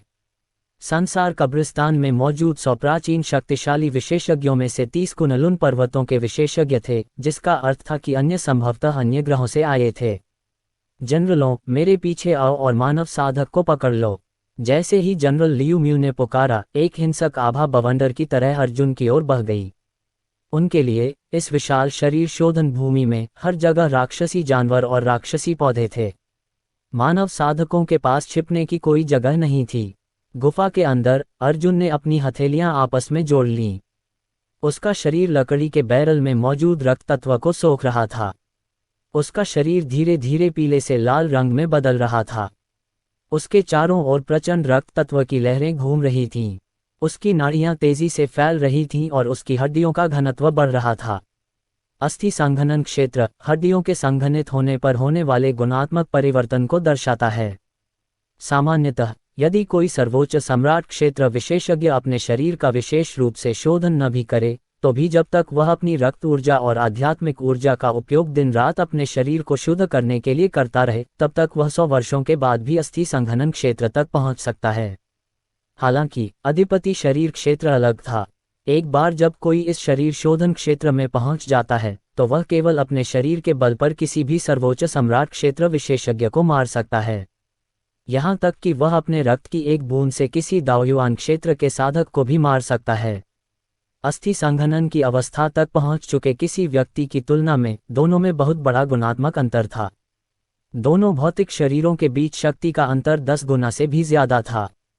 बस थोड़ा सा और, इस बार राक्षसी जानवरों का खून का सार काफी नहीं है।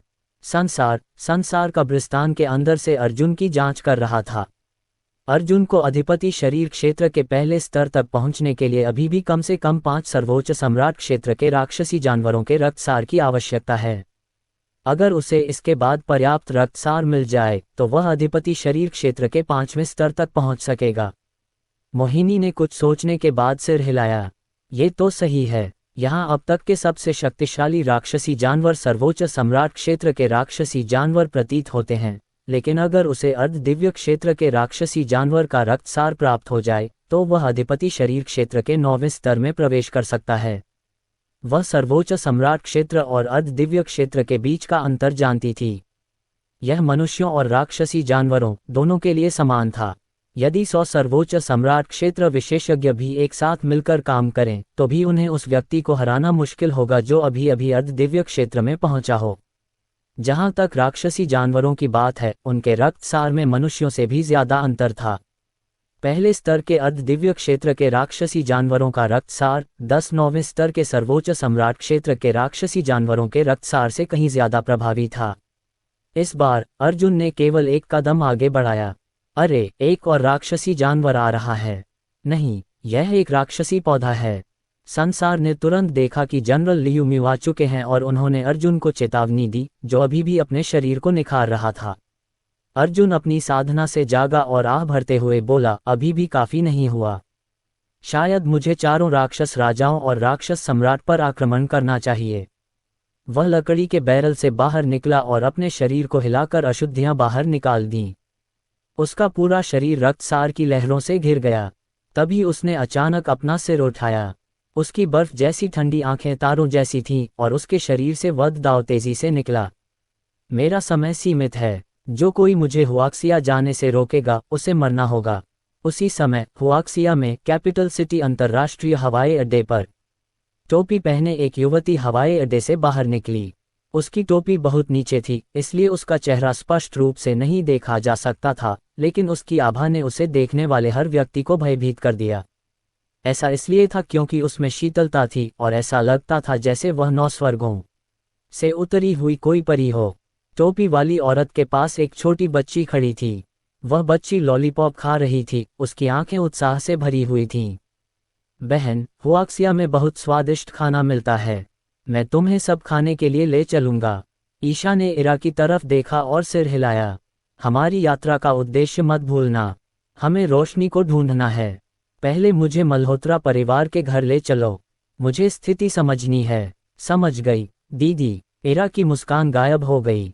एयरपोर्ट पर बैठे कुछ पपराजी समझ गए कि ईशा कोई सेलिब्रिटी हैं।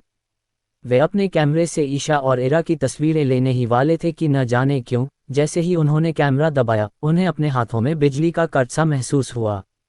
कुछ ही सेकंड बाद कैमरे जमीन पर गिरकर टुकड़े टुकड़े हो गए। अनगिनत कैमरे इसी तरह नष्ट हुए, जो असामान्य लग रहा था। कैपिटल सिटी इंटरनेशनल एयरपोर्ट से बाहर निकलते ही ईशा ने अपनी जेब से एक तस्वीर निकाली। इस तस्वीर में एक लड़की इवनिंग गाउन पहने फूलों की तरह मुस्कुरा रही थी। फोटो में लड़की को देखकर ईशा के ठंडे चेहरे पर मुस्कान आ गई। अर्जुन का वंश विशेष है। तार्किक रूप से उसका भाग्य किसी नश्वर स्त्री से नहीं जुड़ना चाहिए। हालांकि तुम उसके लिए बहुत महत्वपूर्ण हो गई हो। मुझे लगता है कि चीजें इतनी आसान नहीं हैं। रोशनी, मैं तुमसे मिलने के लिए उत्सुक हूँ। राजधानी शहर के पश्चिम में एक परित्यक्त कारखाने में। परित्यक्त कारखाने के आसपास कोई नहीं था और आम लोगों का इस जगह पर ध्यान ही नहीं जाता। हालांकि यदि अर्जुन यहाँ होता तो वह निश्चित रूप से देखता कि इस साधारण से दिखने वाले परित्यक्त कारखाने के नीचे एक संरचना थी जो रक्तसार की एक बूंद से संचालित होती थी। अर्जुन का रक्तसार। ये परित्यक्त कारखाना हुआक्सिया के डाक हॉल के लिए अर्जुन की बैकअप योजना थी। हुआक्सिया छोड़ते समय उसे चिंता थी कि डाक हॉल को कुछ हो सकता है। हालांकि डाक हॉल हुआक्सिया की सबसे शक्तिशाली शक्ति थी, फिर भी उसने ये बैकअप योजना बनाई थी। परित्यक्त कारखाने के बाहर एक शक्तिशाली गुप्त संरचना थी जिससे सामान्य विशेषज्ञों के लिए उसे खोज पाना बहुत मुश्किल था। इसके अलावा कारखाने के नीचे एक और जगह थी जिसमें स्पिरिट स्टोन और विभिन्न तकनीकी उपकरण रखे हुए थे। इसमें घुसना बहुत कठिन था। परित्यक्त कारखाने की 6ठी मंजिल पर डाक हॉल का संरक्षक लू लिंग एक दरवाजे के बाहर आगे पीछे टहल रहा था। अर्जुन और राजवीर राणा के चले जाने के बाद उनके बारे में खबरें दुर्लभ और मूलतः अस्तित्वहीन हो गईं। जब राजवीर राणा हॉल मास्टर की तलाश में कुनलुन पर्वत पर गए तो उन्होंने लू लिंग से वादा किया कि वे हर महीने एक पत्र भेजेंगे। हालांकि तब से उन्हें एक भी पत्र नहीं मिला। सबसे महत्वपूर्ण बात यह थी कि उसके आसपास सब कुछ बदल गया था। लू लिंग ने सोचा कि उसकी ताकत, संरक्षकों और यहाँ तक कि सरकार की शक्ति के साथ मल्होत्रा परिवार और डाक हॉल अजेय थे। उन्हें कोई खतरा नहीं था। हालांकि अब उसे एहसास हुआ कि वह गलत था। हमेशा कोई न कोई बेहतर व्यक्ति मौजूद रहता था। विशेषज्ञों का एक समूह अचानक हुआक्सिया पर उतर आया था और उस समूह के प्रभारी लोग भयानक रूप से शक्तिशाली थे। अपने हाथों की एक लहर से उन्होंने डाक हॉल के कुछ विशेषज्ञों को दबा दिया और हुआक्सिया में पूरे मल्होत्रा परिवार के निवास पर कब्जा कर लिया।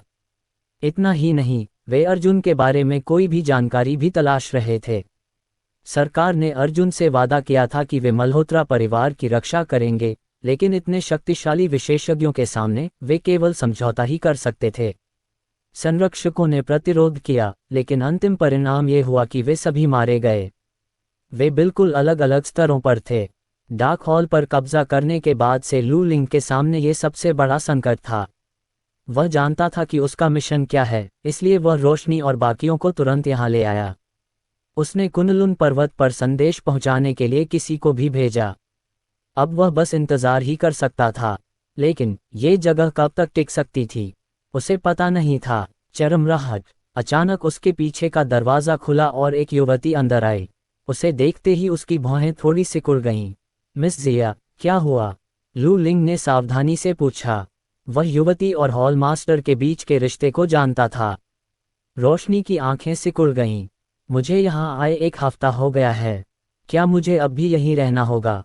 क्या तुम मुझे बता सकते हो कि क्या हुआ? मुझे जानने का हक होना चाहिए। इसके अलावा मेरी खेती में सुधार हुआ है, इसलिए मैं अपनी रक्षा कर सकता हूँ। लू लिंग ने अपना सिर खड़खड़ाते ढोल की तरह हिलाया। मिस जिया, बहुत मुमकिन है कि वे लोग आपको ढूंढने आएं। असल समस्या यह है कि वे बेहद ताकतवर हैं। डार्क हॉल के सैकड़ों लोग पहले ही मर चुके हैं। फिर भी अगर आपको कुछ नहीं होता तो उनकी मौत सार्थक है, मिस जिया। हॉल मास्टर ने मुझे यही करने को कहा था। हॉल मास्टर शब्द सुनते ही रोशनी की मुट्ठी ढीली पड़ गई। वह मुड़ी और फिर से दरवाजे की ओर चलने लगी। मैं समझ गई, लेकिन मैं, रोशनी, मौत से नहीं डरती। मैं कुछ दिन और इंतजार करूंगी। अगर तूफान अभी भी नहीं थमा तो मैं खुद जाकर उसे ढूंढूंगी। मैं उसे ढूंढने के लिए कुनलुन पर्वत पर जाऊंगा। मुझे उम्मीद है कि वह अभी भी जीवित है। दरवाज़ा बंद हो गया और सब कुछ एक बार फिर शांत हो गया। उसी समय शरीर शोधन भूमि में अर्जुन पहले ही गुफा से निकलकर सबके सामने आ चुके थे। उसके पूरे शरीर से राक्षसी और रक्त ऊर्जा निकल रही थी और उसकी भुजाएं बिजली से लिपटी हुई थीं। वह बेहद भयानक लग रहा था।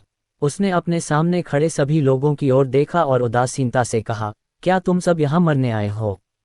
जैसे ही ये शब्द बोले गए, सभी लोग क्रोधित हो गए।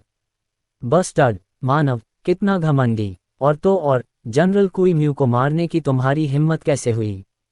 आज मैं, जनरल लियू म्यू, व्यक्तिगत रूप से आपको पकड़ लूंगा और आपको निपटने के लिए दानव राजा को सौंप दूंगा।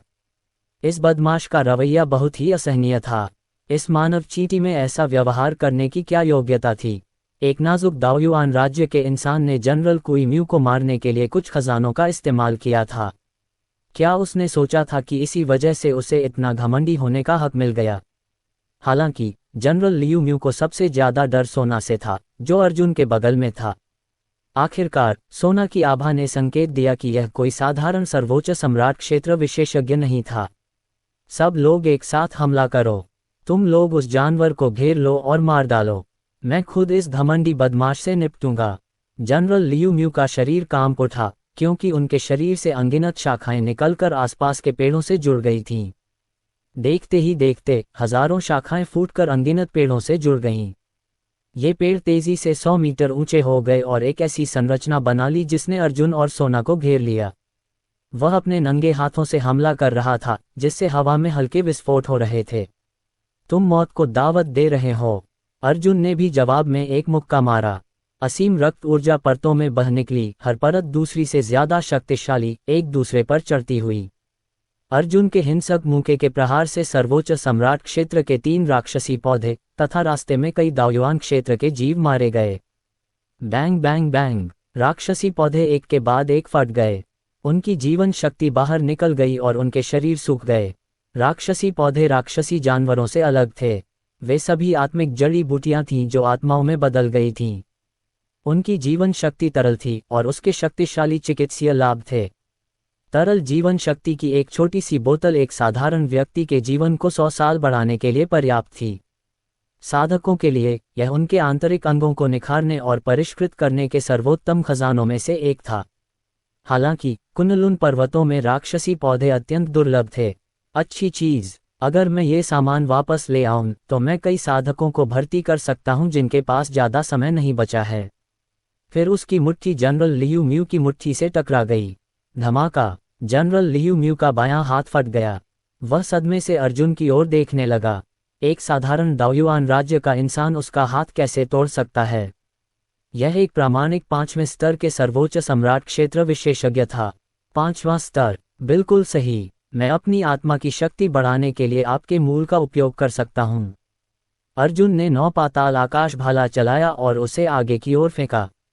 मूल क्यूई और रक्त ऊर्जा फूट पड़ी, मानो 2 आपस में गुंथी हुई प्रकाश किरणें आकाश को चीरती हुई निकल गईं। एक ने जनरल लियू म्यू के पीछे हटने का रास्ता रोक दिया, जबकि दूसरी उसके शरीर पर लगी। टकराना, ऐसा लग रहा था जैसे किसी विशाल हथौड़े ने उसकी छाती पर वार किया हो, जिससे एक बड़ा हरा छेद हो गया हो। जनरल लियू म्यू ने सदमे में उसकी छाती की ओर देखा, वह अभी भी दहशत में थे। एक दाओयुआन राज्य साधक ने उसे इस स्थिति में पहुंचा दिया। असंभव, शरीर शोधन भूमि की स्थापना को 3000 वर्ष हो चुके थे, फिर भी ऐसा पहले कभी नहीं हुआ था। अभी भी अचंभित हो, टॉप 10 जीनियस भी तुम्हारे जितने साहसी या मूर्ख नहीं होते, अर्जुन ने चिढ़ाते हुए कहा। उसकी आकृति जनरल लियू म्यू के सामने प्रकट हुई और उन्होंने एक मुक्का मारा, जिससे उसके शरीर के कई हिस्से फट गए। हरी जीवन शक्ति की धाराएं फूट पड़ीं। 5वें स्तर का सर्वोच्च सम्राट क्षेत्र का राक्षसी पौधा। ये बंदा बाकी सब बदमाशों से अलग नहीं था।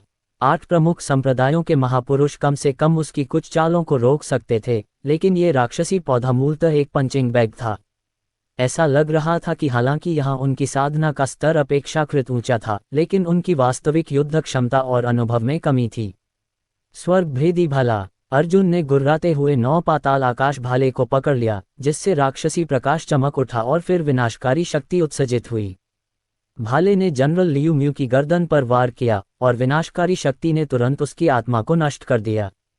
बैंग बैंग, विस्फोटक ध्वनियों की एक श्रृंखला गूंज उठी जब भाले की क्यूई की सैकड़ों धारियां जनरल लियू म्यू के शरीर में घुस गईं। एक और जनरल मारा गया।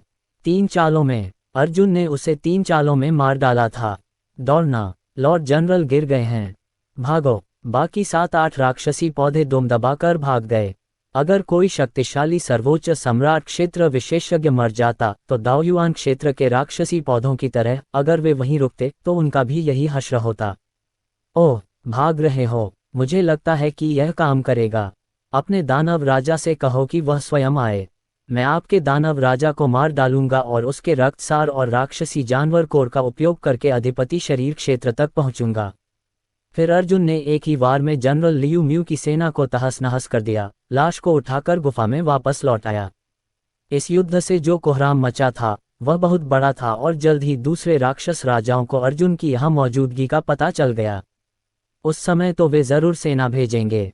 ऐसे में उनके पीछे एक एक करके जाने से बेहतर यही था कि वह यहीं उनका इंतजार करे।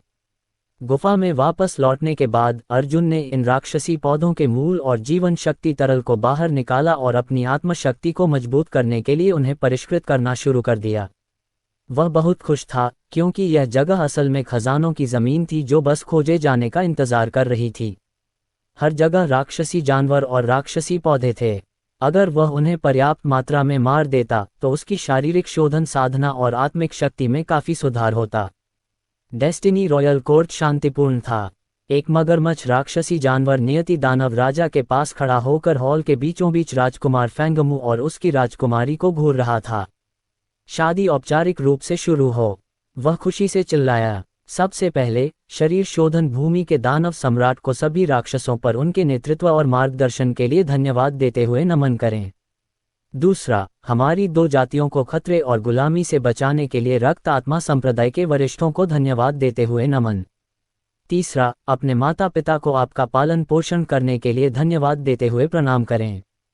फिर उसने गंभीरता से कहा, समारोह संपन्न हो गया है। अब से राजकुमार और राजकुमारी एक दूसरे के साथी और शक्ति के स्रोत होंगे।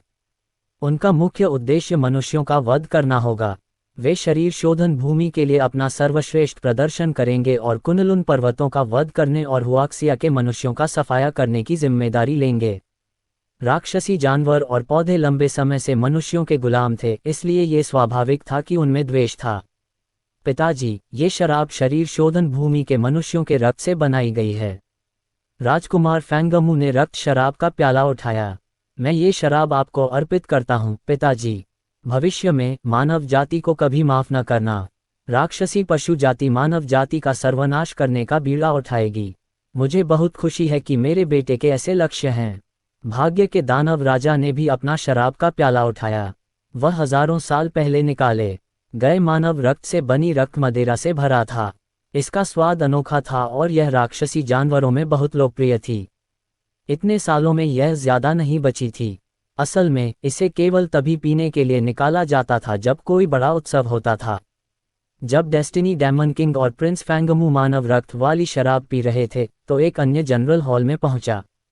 हे दैत्यराज, हालात बुरे हैं। मानव साधक बहुत शक्तिशाली है। जनरल लियू म्यू 3 अन्य जनरलों के साथ युद्ध में मारे गए। 17 दाओयुआन क्षेत्र के विशेषज्ञों में से 10 भी युद्ध में मारे गए। टकराना। भाग्य दानव राजा ने गुस्से में अपना शराब का प्याला नीचे रख दिया। आज उसका जन्मदिन था और उसके बेटे की शादी थी, लेकिन इस मानव साधक ने उसके अधीनस्थों को बार बार मारा था। कितना घृणित! हे प्रभु दानवराज, मैं आपसे युद्ध की अनुमति मांगता हूँ। महाराज, मैं आपसे लड़ने की अनुमति मांगता हूँ। हिंसक आभा बिखेरते हुए 2 विशेषज्ञ एक के बाद एक खड़े हो गए। महाराज, मैं उस मानव साधक को मारने के लिए सेनापतियों का नेतृत्व करने को तैयार हूँ। एक राक्षसी बाघ ने ठंडी मुस्कान दी। लियू म्यू, वह कूड़ा करकट, सर्वोच्च सम्राट के क्षेत्र के 5वें स्तर पर 1000 वर्षों से बिना कोई महत्वपूर्ण प्रगति किए रह रहा था, इसलिए यह स्वाभाविक था कि वह इस तरह मारा गया। दूसरी ओर, यह 1500 वर्ष पहले सर्वोच्च सम्राट क्षेत्र के 5वें स्तर तक पहुंच चुका था और 6ठे स्तर तक पहुंचने के कगार पर था। उस मानव साधक को मार गिराना आसान होगा। महाराज, मैं भी लड़ने को तैयार हूँ। मैं इस मानव साधक को नष्ट करने के लिए सेनापतियों का नेतृत्व करूंगा। कई जनरलों ने स्वेच्छा से भाग लिया, जिनमें से कई 5वें या 6ठे स्तर के सर्वोच्च सम्राट क्षेत्र के विशेषज्ञ थे। बेशक केवल वे ही स्वेच्छा से भाग लिए जो जनरल लियू म्यू से ज्यादा शक्तिशाली थे। इसके अतिरिक्त उनके शरीर बहुत अधिक शक्तिशाली थे, इसलिए वे 7वें स्तर के सर्वोच्च सम्राट क्षेत्र के मानव साधकों के समतुल्य या उनसे अधिक शक्तिशाली थे। राक्षसी पशु और राक्षसी पौधे सामान्यतः बहुत बड़े होते थे, तथा उनमें उपस्थित रक्तसार भी उसी स्तर के मानव साधकों की तुलना में अधिक शक्तिशाली होता था। इसके अलावा राक्षसी जानवरों में शुद्ध रक्तसार और राक्षसी कोर शामिल थे। राक्षसी पौधे कभी कभी तरह तरह के विचित्र राक्षसी फल उत्पन्न करते थे, जो महान दाव के भ्रूण रूप के पोषण और पूर्णता में भी बहुत सहायक होते थे। इसलिए समान स्तर और आयु के राक्षसी जानवर और पौधे लगभग निश्चित रूप से अपने मानव समकक्षों को कुचल सकते थे। प्राचीन काल में यदि कुनलुन पर्वतों में अनेक ताओ एकीकरण क्षेत्र साधक न होते जो राक्षसी पशुओं और पौधों का दमन कर सकते थे, तो राक्षसी पशु और पौधे कभी भी मनुष्यों के अधीन नहीं होते। भाग्य दानव राजा के चेहरे पर ठंडक थी। उसके पीछे एक महान दाव की धुंधली सी आकृति उभरी, जिसे देखकर नीचे बैठे राक्षसी जानवर खुशी से झूम उठे। भाग्य दानव राजा अजेय और अद्वितीय है। भाग्य दानव राजा की शक्ति आकाश को हिला देगी और कुनलुन पर्वत को नष्ट कर देगी। सर्वोच्च सम्राट क्षेत्र तक पहुंचने के बाद, चाहे वह मानव, राक्षसी जानवर या राक्षस हो, किसी की प्रगति महान दाव के भ्रूण रूप की पूर्णता की डिग्री से निर्धारित होती थी। 10% पूर्णता सर्वोच्च सम्राट क्षेत्र के पहले स्तर के अनुरूप थी, जबकि 30% पूर्णता सर्वोच्च सम्राट क्षेत्र के तीसरे स्तर के अनुरूप थी और इसी तरह। एक बार जब यह 99% पूरा हो जाएगा, तो उन्हें अपने महान दाव को पूरा करने और अर्ध दिव्य क्षेत्र में प्रवेश करने के लिए वाहक के रूप में अमर हथियार की आवश्यकता होगी। पिता, आज मेरी शादी का दिन है। इस मानव साधक की इतनी निर्लजता कैसे हो गई? मैं इस व्यक्ति को मारने के लिए सेना का नेतृत्व करने की अनुमति मांगता हूँ। फिर हम शरीर शोधन भूमि से बाहर निकलेंगे, कुनलुन पर्वत पर हमला करेंगे और मानव जाति का विनाश करेंगे। राजकुमार फैंगमू ने दृढ़ता से कहा, अब से मैं मानव जाति का विनाश करने का बीड़ा उठाऊंगा। पिताजी, मुझे आशा है कि आप मुझे 2 लाख सैनिकों वाली डेस्टिनी रॉयल आर्मी का नेतृत्व युद्ध में करने की अनुमति देंगे। डेस्टिनी रॉयल आर्मी के 200,000 सैनिक, जिनमें 100,000 राक्षसी जानवर और 100,000 राक्षसी पौधे शामिल थे। चाहे यह मानव साधक कितना भी शक्तिशाली क्यों न हो, वह भी निस्संदेह मर जाएगा। प्रत्येक 100 राक्षसी जानवरों और पौधों का एक कप्तान था और कमांडर एक मूल राजा क्षेत्र विशेषज्ञ था। प्रत्येक 1000 राक्षसी जानवरों और पौधों का एक कमांडर था और कमांडर एक दाओयुआन क्षेत्र विशेषज्ञ था। प्रत्येक 10,000 राक्षसी जानवरों और पौधों का एक जनरल होता था और जनरल एक सर्वोच्च सम्राट क्षेत्र विशेषज्ञ होता था। इतनी शक्तिशाली सेना के साथ, जो बड़े पैमाने पर युद्धाभ्यास और संयुक्त संरचनाएं भी कर सकती थी, वे इस अभिमानी मानव साधक को आसानी से नीचे गिराने में सक्षम होंगे। वे एक साधारण मानव साधक को इस महत्वपूर्ण दिन पर डेस्टिनी रॉयल कोर्ट को अपमानित करने की अनुमति कैसे दे सकते थे?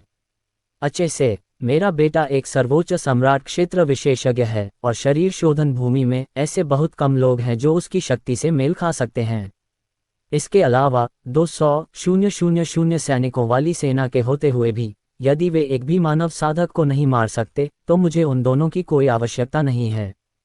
भाग्य दानव राजा की शक्ति सभी दिशाओं में फैल गई तथा राक्षसी जानवरों और पौधों पर अत्याचार करते हुए उन्हें लगभग दम घुटने की स्थिति में पहुंचा दिया।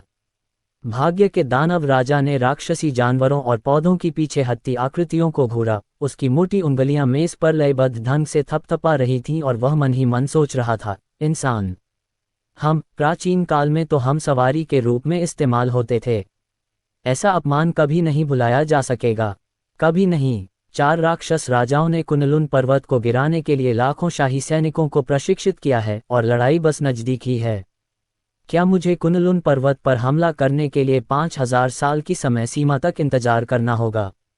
प्राचीन युद्ध के बाद रक्तात्म संप्रदाय ने कुनलुन पर्वतों के 95% राक्षसी जानवरों और पौधों को शरीर शोधन भूमि में स्थानांतरित कर दिया ताकि वे स्वस्थ हो सकें। उन्होंने उन्हें प्राचीन युद्ध के 5000 साल बाद कुनलुन पर्वतों पर आक्रमण करने का भी आदेश दिया। रक्तात्म संप्रदाय के अधीन रहने वाले संप्रदायों और परिवारों को छोड़कर बाकी सभी मनुष्यों का वध कर दिया जाएगा। 5000 वर्षों में मानव साधकों द्वारा हर 100 वर्ष में 100 सर्वोच्च सम्राट लोक साधकों की बलि दी जाएगी, जिसका अर्थ ये हुआ कि समय सीमा आने पर केवल कुछ ही सर्वोच्च सम्राट लोक मानव साधक शेष बचेंगे। उस स्थिति में शरीर शोधन भूमि की शक्तियों को कौन रोक सकता है? मानव साधकों का वध करने के बाद वे कुनलुन पर्वत पर पूर्ण रूप से कब्जा कर लेंगे और रक्तात्म संप्रदाय को हथियार और सेना प्रदान करेंगे। इस समय डेस्टिनी रॉयल कोर्ट ने अपनी 2 लाख सैनिकों वाली सेना को संगठित किया, जिसमें 100 से ज्यादा दाओयुआन क्षेत्र विशेषज्ञ और 20 से ज्यादा सुप्रीम सम्राट क्षेत्र विशेषज्ञ शामिल थे। उनका लक्ष्य अर्जुन। जब वे अपनी सेना को संगठित कर रहे थे, अर्जुन पहले से ही अपनी आत्मिक शक्ति और भौतिक शरीर को मजबूत करने के लिए राक्षसी जानवरों और पौधों के मूल और रक्तसार को तेजी से अवशोषित कर रहा था। दूसरी ओर लियानयुवान शाही दरबार में दानव राजा लियानयुवान उस समय मुख्य हॉल में कई सेनापतियों का मनोरंजन कर रहे थे। जिस स्थान पर वे बैठे थे वह पूर्व में 100 तलवारों के गठबंधन का स्थल था। प्राचीन युद्ध के दौरान 100 तलवारों का गठबंधन पूरी तरह से नष्ट हो गया था और इस दानव राजा ने यहाँ अपना राज दरबार स्थापित किया था। जहाँ तक पशु प्रशिक्षक संप्रदाय के पूर्व स्थल का प्रश्न है, ऐसा प्रतीत होता है कि उस पर दानव सम्राट का कब्जा था। जनरलों, लियानयुवान सेना का प्रशिक्षण पूरा हो गया है, लेकिन हमें 2000 साल और इंतजार करना होगा। 100 साल पहले मुझे रक्तात्म संप्रदाय के वरिष्ठों से एक संदेश मिला था। 5000 साल की समय सीमा समाप्त होते ही दैत्य सम्राट शरीर शोधन भूमि के दैत्य जंतुओं और दैत्य पौधों का नेतृत्व करते हुए कुनलुन पर्वत पर आक्रमण करेंगे। दैत्य राजा लियानयुवान ने उत्साह से कहा। एक राक्षसी पौधे के रूप में इसकी खेती का स्तर भी अत्यंत भयानक था। मैं आप सभी जनरलों के साथ मानव रक्त मदिरा का एक घूंट पीने जा रहा हूँ। भविष्य में जब हम कुनलुन पर्वतों को नष्ट कर देंगे और मानव जाति का सफाया कर देंगे, तब भगवान कुई हमें बिग डिपर दिव्य जाति के विरुद्ध युद्ध में शामिल होने के लिए संगठित करने की योजना बना रहे हैं।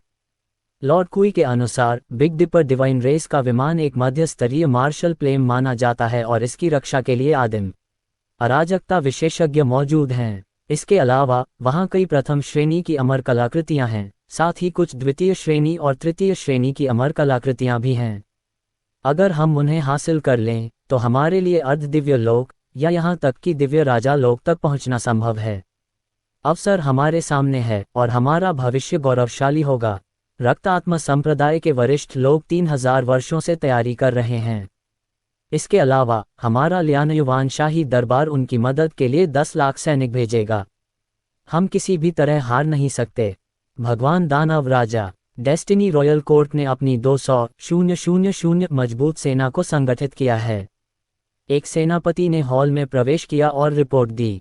लगता है कि एक मानव साधक शरीर शोधन भूमि में प्रवेश कर गया है। उसने कुछ ही चालों में सेनापति कुई म्यू और लियू म्यू को मार डाला। राजकुमार फैंगमू ने अब उस मानव का सफाया करने के लिए सेना जुटा ली है। इंसान, क्या आपने उस इंसान की जांच की है? दानव राजा लियानयुवान की अभिव्यक्ति शांत थी, लेकिन अंदर ही अंदर वह सोच रहा था, क्या ये हो सकता है कि कुनलुन पर्वत शरीर शोधन भूमि पर हमला करने जा रहे हैं? लेकिन यह असंभव है। कुनलुन पर्वत पिछले 3000 वर्षों से रक्त आत्म संप्रदाय द्वारा दबा हुआ है और उनके अधिकांश सर्वोच्च सम्राट क्षेत्र विशेषज्ञ मर चुके हैं। अब भी उनमें हम पर हमला करने की ताकत कैसे हो सकती है? ऐसी स्थिति में यह मानव साधक यहाँ क्यों आया?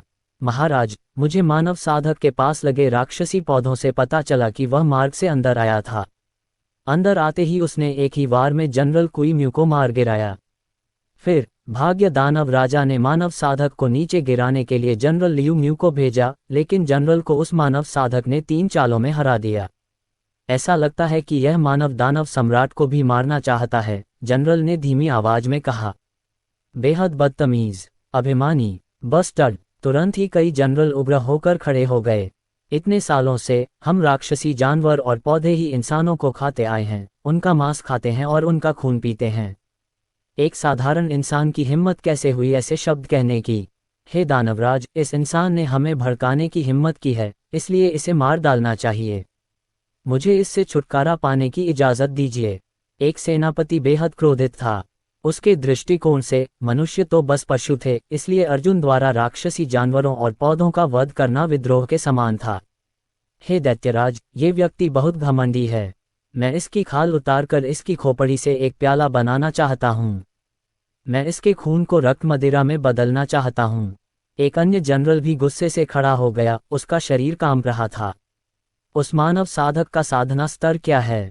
उसकी आयु कितनी है और वह किस संप्रदाय से है? दानव राजा लियानयुवान अपेक्षाकृत शांत था और ये प्रश्न पूछते समय वह बहुत उत्साहित नहीं लग रहा था। रिपोर्ट के अनुसार वह इंसान बहुत युवा है। ऐसा लगता है कि वह अभी 20 साल का ही होगा।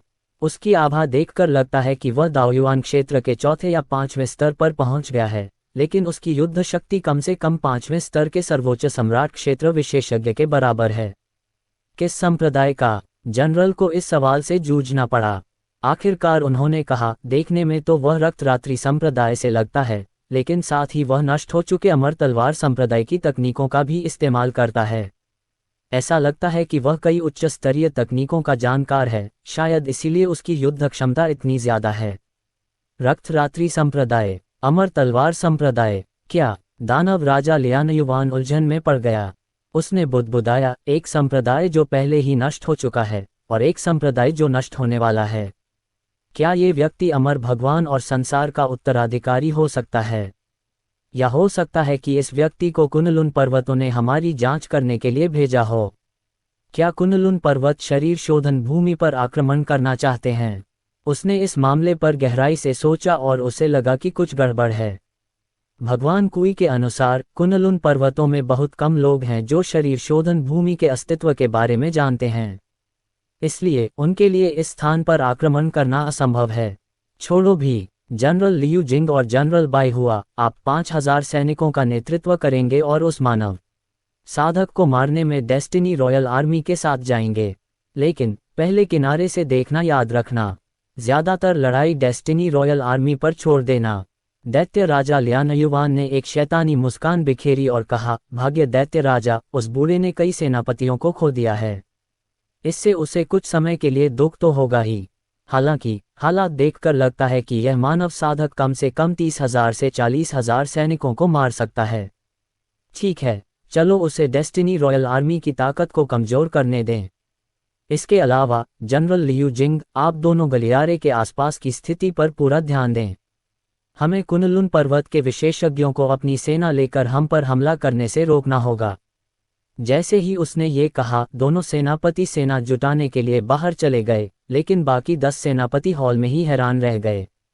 एक मानव साधक को मारने के लिए इतने सारे राक्षसी जानवर और राक्षसी पौधे जुटाए गए थे। ये शरीर शोधन भूमि के लिए अपमानजनक माना जा सकता है। भगवान दानव राजा, जब हम बिग डिपर दिव्य जाति पर हमला करेंगे तो क्या हम अग्रिम पंक्ति में होंगे, या यदि हम अग्रिम पंक्ति में हैं तो हम अनेक अमर कलाकृतियां प्राप्त कर सकते हैं और शीघ्रता से अर्ध दिव्य क्षेत्र की ओर बढ़ सकते हैं, एक जनरल ने धीरे से कहा। आप केवल 6ठे स्तर के सर्वोच्च सम्राट क्षेत्र के विशेषज्ञ हैं। ऐसे मामलों पर विचार करने की कोई जल्दी नहीं है। दानव राजा लियानयुवान ने ये कहते हुए एक गहरी सांस ली। भगवान दानव राजा, मैं 2000 वर्षों में सर्वोच्च सम्राट क्षेत्र के 9वें स्तर तक पहुंच जाऊंगा। भगवान कुई के अनुसार रक्त आत्मा संप्रदाय का क्षेत्र विशाल और असीम है। यह एक उच्च स्तरीय युद्ध क्षेत्र है, दानव राजा लियानयुवान ने कुछ देर सोचने के बाद कहा। वे मध्यम और निम्न स्तरीय विमानों के संसाधनों को लूटते हैं और साथ ही उन संसाधनों का उपयोग विशेषज्ञों को तैयार करने के लिए करते हैं जो आगे चलकर और भी युद्ध लड़ते हैं। अंतिम लक्ष्य इन विशेषज्ञों को इस हद तक विकसित करना है कि वे उच्च स्तरीय विमानों की जातियों के विरुद्ध लड़ सकें।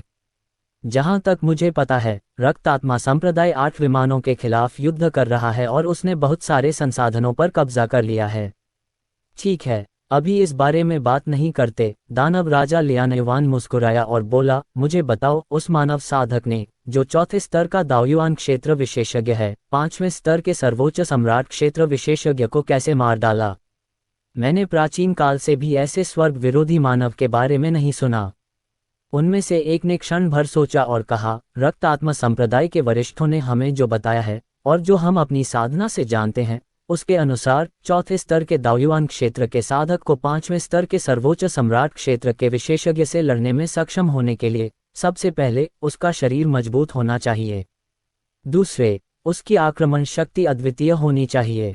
कम से कम इस व्यक्ति का भौतिक शरीर अस्थि संघनन क्षेत्र तक पहुंच गया होगा, जो एक जनरल के भौतिक शरीर के बराबर है। दूसरी बात, उसकी बेतुकी आक्रमण शक्ति संसार और अमर भगवान द्वारा छोड़ी गई विरासत के कारण हो सकती है। सामान्यतः कहा जाए तो कुनलुन पर्वत और शरीर शोधन भूमि में 4 प्रकार की शक्तियां विकसित होती थीं। एक थी आत्मिक शक्ति। अर्ध दिव्य क्षेत्र में पहुंचने के बाद व्यक्ति आत्मा से जुड़ी गुप्त तकनीक भी सीखता था और दुश्मन पर हमला करने के लिए आत्मिक शक्ति का इस्तेमाल करता था। उदाहरण के लिए, तलवार सम्राट अपने दुश्मनों की आत्माओं को सील करने और उन्हें नियंत्रित करने के लिए केतनकुन तलवार मुहर को सक्रिय करने के लिए आत्मिक शक्ति का इस्तेमाल करता था। फिर रक्त ऊर्जा थी, जो शरीर के अंदर और बाहर प्रवाहित होती थी। अगर किसी की रक्त ऊर्जा पर्याप्त प्रबल होती तो हमलों को बढ़ाते हुए वह विनाशकारी क्षति पहुंचाती। तीसरे प्रकार की शक्ति व्यक्ति का भौतिक शरीर था, जिसे शरीर शोधन द्वारा विकसित किया जाता था। ये क्षेत्र शरीर भंजन, अस्थि संघनन, अधिपति शरीर, सूक्ष्म परिवर्तन, शून्य शरीर, दिव्य शक्ति, आत्मा विखंडन और अमरता में विभाजित थे। प्रत्येक क्षेत्र में भौतिक शरीर में गुणात्मक परिवर्तन होता था। चौथी शक्ति महान दाओ का भ्रूण रूप थी। दाओयुआन क्षेत्र में दाओ की साधना की जाती थी। फिर सर्वोच्च सम्राट क्षेत्र में महान दाओ के भ्रूण रूप की साधना की जाती थी। इन्हें तब तक पूर्ण किया जाता था जब तक कि वे विशेषज्ञ के अपने दाव न बन जाएं, जैसे कि अमर तलवार दाव इत्यादि। वहां अनगिनत दाव थे, इसलिए हर किसी का अपना दाव था। चारों शक्तियां एक दूसरे की पूरक थीं और किसी को आगे बढ़ने में मदद करती थीं। हालांकि अगर कोई आगे बढ़ने की स्थिति तक नहीं पहुंचा था, लेकिन इन शक्तियों में उसकी सिद्धियां बहुत प्रबल थीं, तो अपने से ज्यादा शक्तिशाली शत्रुओं को मारना संभव था। हालांकि सामान्य परिस्थितियों में निम्न स्तरीय विमानों के लोगों के लिए ऐसा करना बहुत मुश्किल था। उदाहरण के लिए, जनरल लियू म्यू की आत्मशक्ति क्षीण और नगण्य थी। उसकी रक्त ऊर्जा भी अर्जुन से कमजोर थी। उसका भौतिक शरीर देहभंजन क्षेत्र के 9वें स्तर पर पहुंच गया था, जबकि अर्जुन अस्थि संघनन क्षेत्र के 9वें स्तर पर पहुंच गया था। इसलिए जनरल लियू म्यू की हार स्वाभाविक ही थी। आइए इंतजार करें और देखें। दानव राजा लियानयुवान ने विचार करना शुरू किया। कहीं और राक्षसी जानवरों और राक्षसी पौधों की एक बड़ी सेना ने अपना हमला शुरू कर दिया। उनका लक्ष्य बाहरी व्यक्ति अर्जुन था। राजकुमार फैंगमू ने नियतिशाही सेना के 2 लाख सैनिकों का नेतृत्व करते हुए गुफा को घेर लिया। सेनापति तियानसु, चुई यू और 10 से ज्यादा अन्य सेनापति उनके साथ खड़े थे। युद्ध में 25 सेनापति भाग ले रहे थे और सभी सर्वोच्च सम्राट क्षेत्र के 4थे स्तर को पार कर चुके थे। यदि अर्जुन के स्तर का कोई अन्य मनुष्य इस लाइनअप का सामना करता तो वह निश्चित रूप से मर जाता। अरे बागी इंसान, हमारी अवज्ञा करने की तुम्हारी हिम्मत कैसे हुई? क्या तुम मौत को दावत दे रहे हो? इसके अलावा आपको हमारे राज्य के 2 जनरलों की हत्या के लिए खून से कीमत चुकानी होगी। शीघ्र आत्मसमर्पण कर दो और मैं तुम्हें शीघ्र मृत्यु देने पर विचार करूंगा। राजकुमार फैंगमू ने अर्जुन पर चिल्लाया, लेकिन उसने अपने हाथ पीछे कर लिए और शांति से देखता रहा। उसने राजकुमार फैंगमू को ऐसे देखा जैसे वह किसी मूर्ख को देख रहा हो। जब राजकुमार फैंगमू ने देखा कि अर्जुन का आत्मसमर्पण करने का कोई इरादा नहीं है, तो वह तुरंत हिंसक रक्त ऊर्जा से भड़क उठे और गुस्से से चिल्लाए, भाग्यशाही सेना गठन स्थापित करें और जाल बिछाएं और इस व्यक्ति को मार डालें। हाँ महाराज। एक क्षण में डेस्टिनी रॉयल आर्मी के 200,000 सैनिक आगे बढ़े और गुफा के चारों ओर 3 स्तरीय घेरा बना लिया। हर राक्षसी जानवर और राक्षसी पौधे को विशेष स्थानों पर व्यवस्थित किया गया था। अचानक उनके पैरों के नीचे प्रकाश का एक विस्फोट हुआ और प्रकाश की किरणें आकाश में ऊपर उठीं और एक दूसरे से जुड़ गईं। प्रत्येक व्यक्ति के लिए प्रकाश की एक किरण थी और 1000 प्रकाश किरणें मिलकर प्रकाश का एक गोला बन गईं, जो आकाश में फैल गया। ऐसा लग रहा था जैसे आकाश में 20 सूर्य हों। दरार, कच, प्रकाश के गोले बिखर गए और उनमें से भाले लिए और भयानक आभा बिखेरते हुए सेनापति निकले। ये 20 सेनापति 2 लाख की सेना की शक्ति से संघनित थे और सेना में पहले से मौजूद सेनापतियों में शामिल हो गए। इस प्रकार अब कुल 40 सर्वोच्च सम्राट क्षेत्र विशेषज्ञ थे। यहाँ तक कि दाव संप्रदाय में भी इतने सर्वोच्च सम्राट क्षेत्र विशेषज्ञ नहीं थे।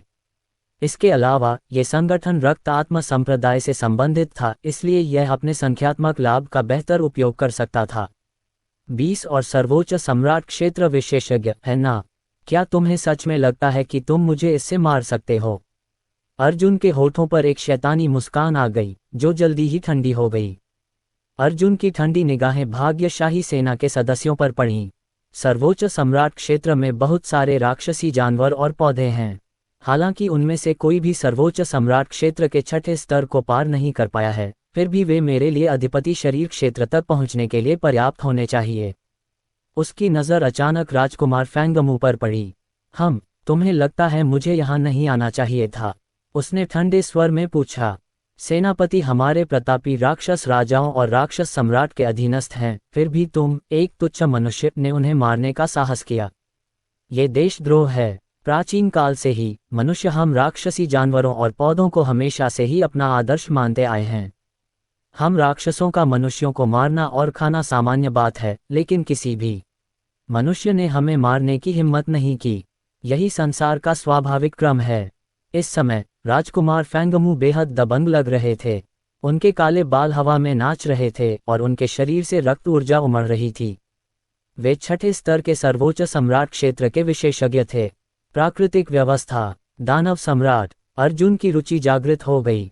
ठीक है। राजकुमार फैंगमू ने एक हड्डी का प्याला निकाला और उसके होठों पर एक भयावह मुस्कान आ गई।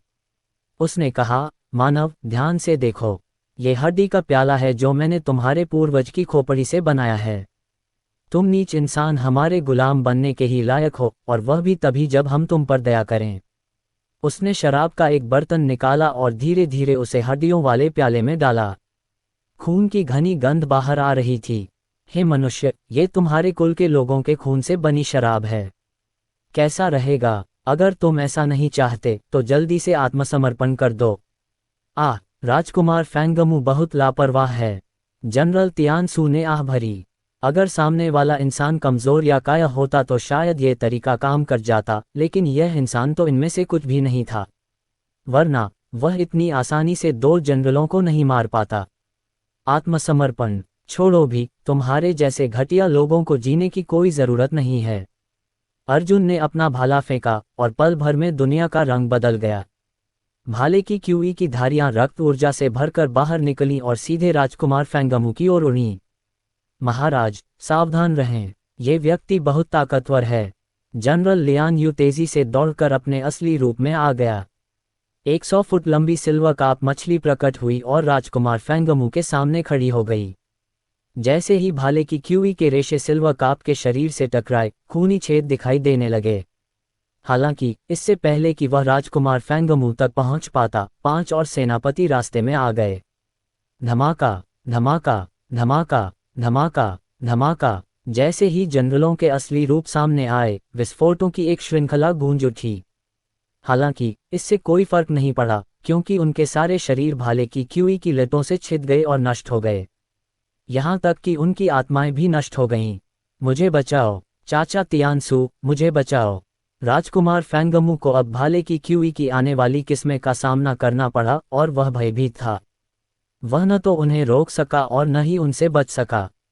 इस क्षण उसे एहसास हुआ कि उसने किसी ऐसे व्यक्ति को उकसाया है जिसे उसे उकसाना नहीं चाहिए था।